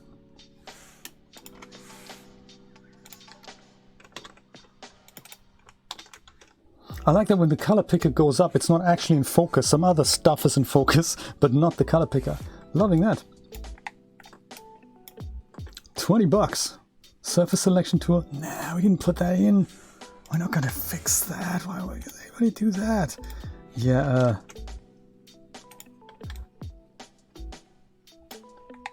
All right. I think that has it. Debatable whether this is a great color combination.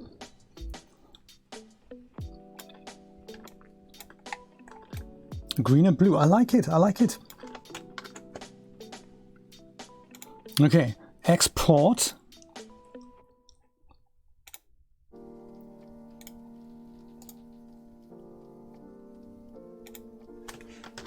Green grid. Grid, sorry about that. I meant to say green. There. And export 72 maps, out of which we need one that needs to be different than what you're exporting. Thanks. Thank you, Substance Beta. You're okay, pal. Pretty colors. I like that you like it. Do you know, I've noticed that, I think, Amerga, thanks, I think Brian told me that there is a kind of a tweak that you can do. There is there's something that, one of those 32-bit words in the reg editor you have to add so that the graphics card has a little bit more time to respond or something like that. Is that the crash you're talking about? Because I've had that before, and it appears that tweaking that really gets rid of it. Sometimes I've also had it that Substance crashes just in the middle of the export process. So I'm glad it's not just me, you know. This software leaves a lot to be desired, I have to say. It's also very good, and it's also very unique, but there's also a lot of things that they could really get their finger out and, you know, do something. Green grid. Combine. That's the one, Brian.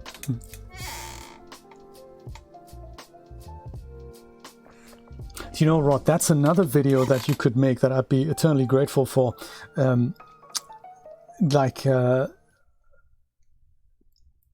do I say? Do you know, I think you actually should make a Photoshop for beginners course. Not some, like, maybe for beginners is not the right word, but things like, you know, explain the difference between a brush and a tool, explain how you can create these by yourself and create your own libraries.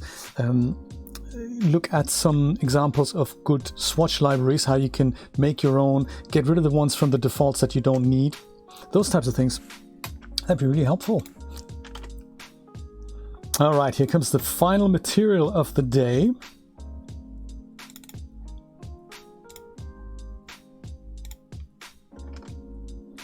Such pretty colors. I like it. Oops. Here it is. So that's green. Green, we can delete all of these except for that. Put that into that. And that's already all the changes we need. Copy. Paste into all of these. Aha! Green grid.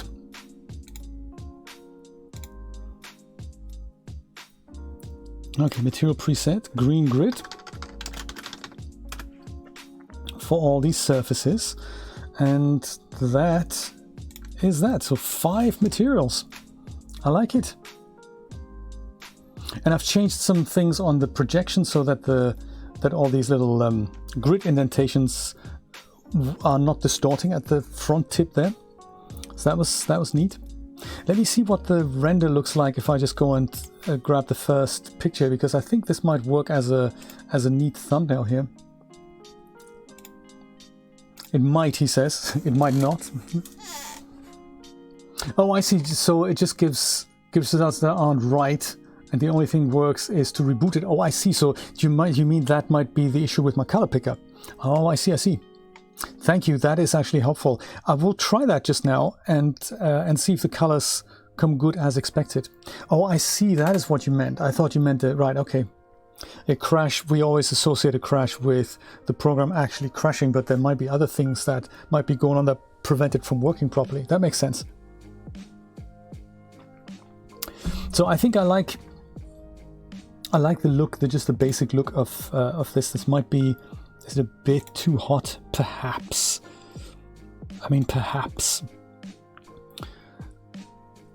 I've already toned it down a bit. What happens if I switch it off? Then it goes like that. Okay, that's obviously not so good. Maybe 0.2 is actually enough, and I'll just make quick 500 by 500 renders out of these. Does it have? Oh, sorry. That is not what we mean. It is we want to have just a still image, perhaps, and then go and those are going to be my thumbnails here. So they just look nicer, and I'm going to go and save those right in that directory so that they're all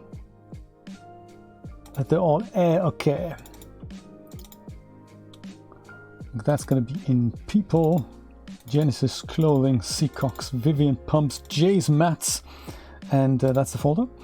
And ideally,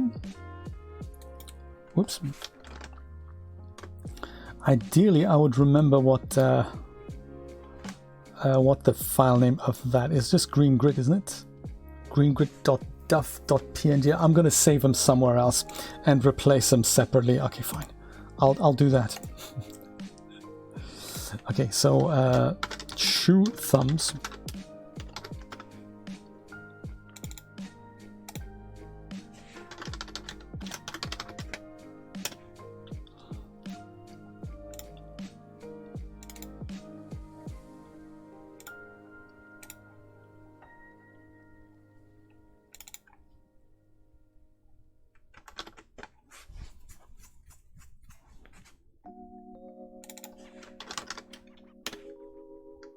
Blue, and then we have purple.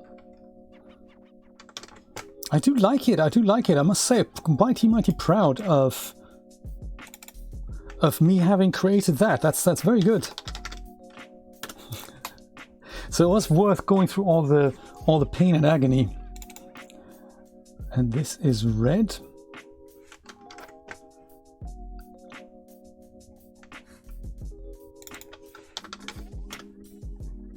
And then this is yellow. Hello? This is yellow? Well, this isn't yellow? Sometimes DAZ Studio has this issue as well, that it just doesn't... I mean, this is the yellow material quite clearly, but it doesn't really load in the yellow mats.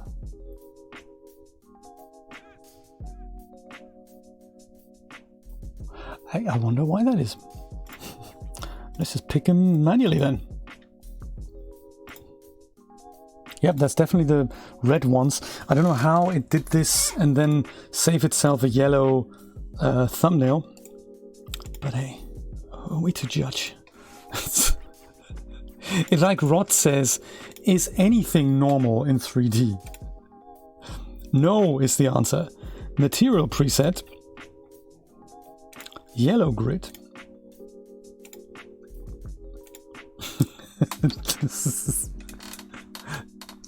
We have crazy hobbies, Now it's yellow. There. So that's that. And we could even just go start having this guy start rendering out that image sequence here.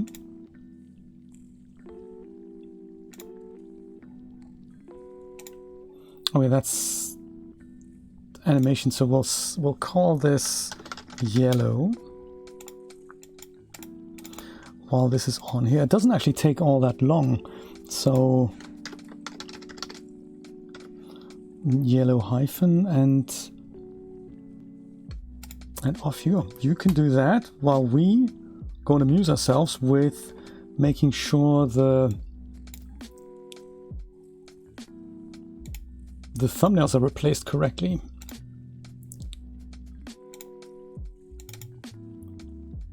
And that's under People, Genesis 8, Clothing, C. Cox, Vivian Pumps, J's Mats. And then these are going to be... I'll just copy those over there. I'm sure there's an easier way to do this, but we just want them to appear correctly inside DAZ Studio. So as view, and we go large icons. There we go. So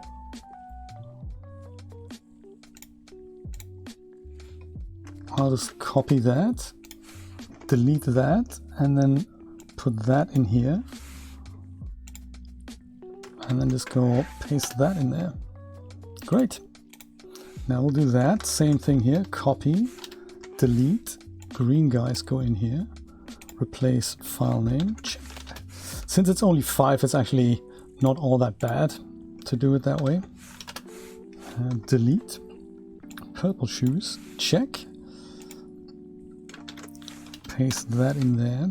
Then that's the promo scene, so I'm going to go leave that alone. That's just going to have a mangled thumbnail. That's also cool.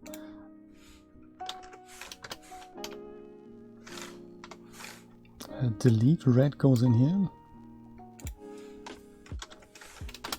Pop that in there.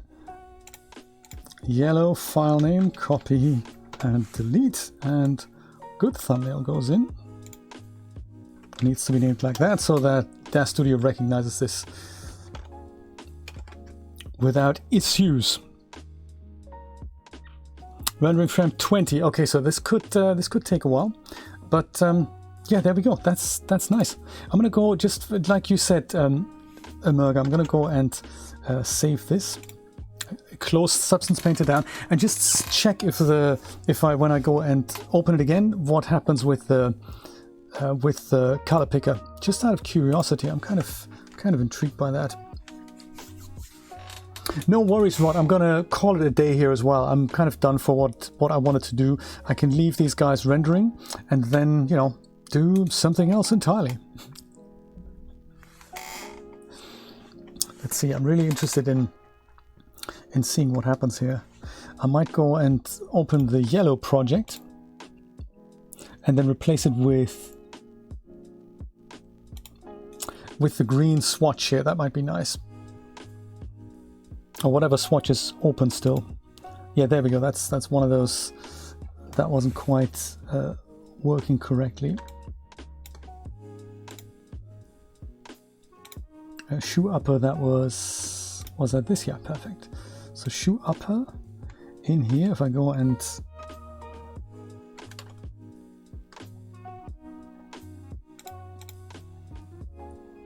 I go take this out and left click and drag this little eyedropper here. It goes and yeah, it still does it. So it's just balked.